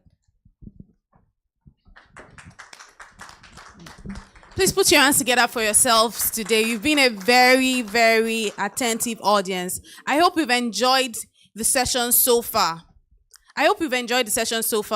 Please put your hands together for yourselves. All right, very quickly, we have quick games, nothing serious, but we just want to reward some of the people here today. And we have this in partnership or sponsored by Global's Bank. So we will need 5 hands up, or I'll ask the question and then you put your hand up. Or do we need 5 hands up? Which of them? Question. Okay, but the questions are very simple, so everyone will get it. But no problem. Maybe the first hand up. Do we have the gift bags? Please, let's get the gift bags here and then so we can go ahead. All right. The first question today, who is the president of the Real Estate Developers Association of Nigeria?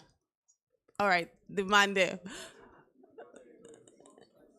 Mr. Akintoye Felix Adeoye, please put your hands together for him. So we have one person there. My next question, who is the publisher of BusinessDay? No, sir. No BusinessDay person can answer. Not staff. Okay. Put your hands together for him. Mr. Frank Aigbogun.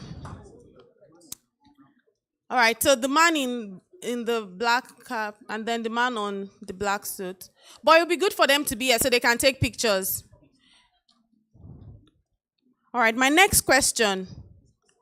Where is the head office of Global's Bank located? Where in Lagos? No, precisely. Address. No.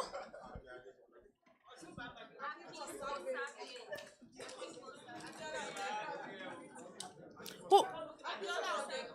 Okay, Akimbo Savage. Please put your hands together for her. Please get up. Okay, this side. Sorry. The next two is here.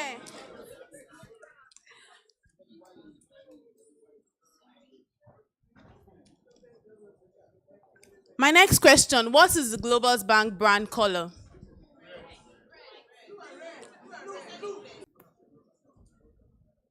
My final question will be for the people that have been following.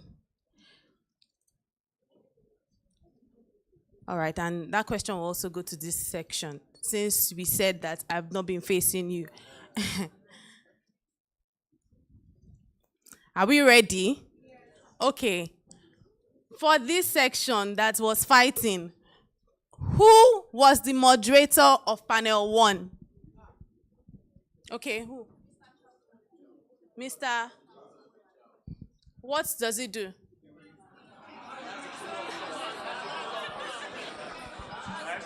All right, please come. Please put your hands together for her.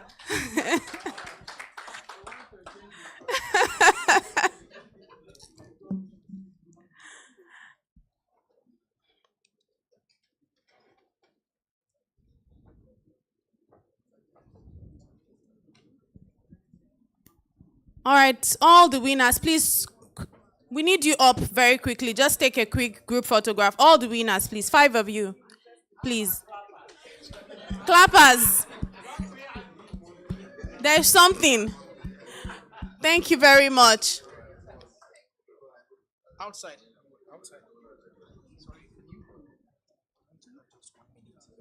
Thank you, madam. All right, please. What do you want?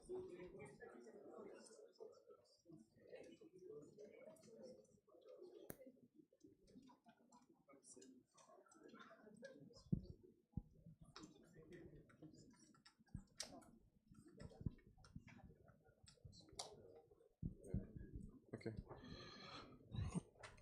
Good afternoon, everyone.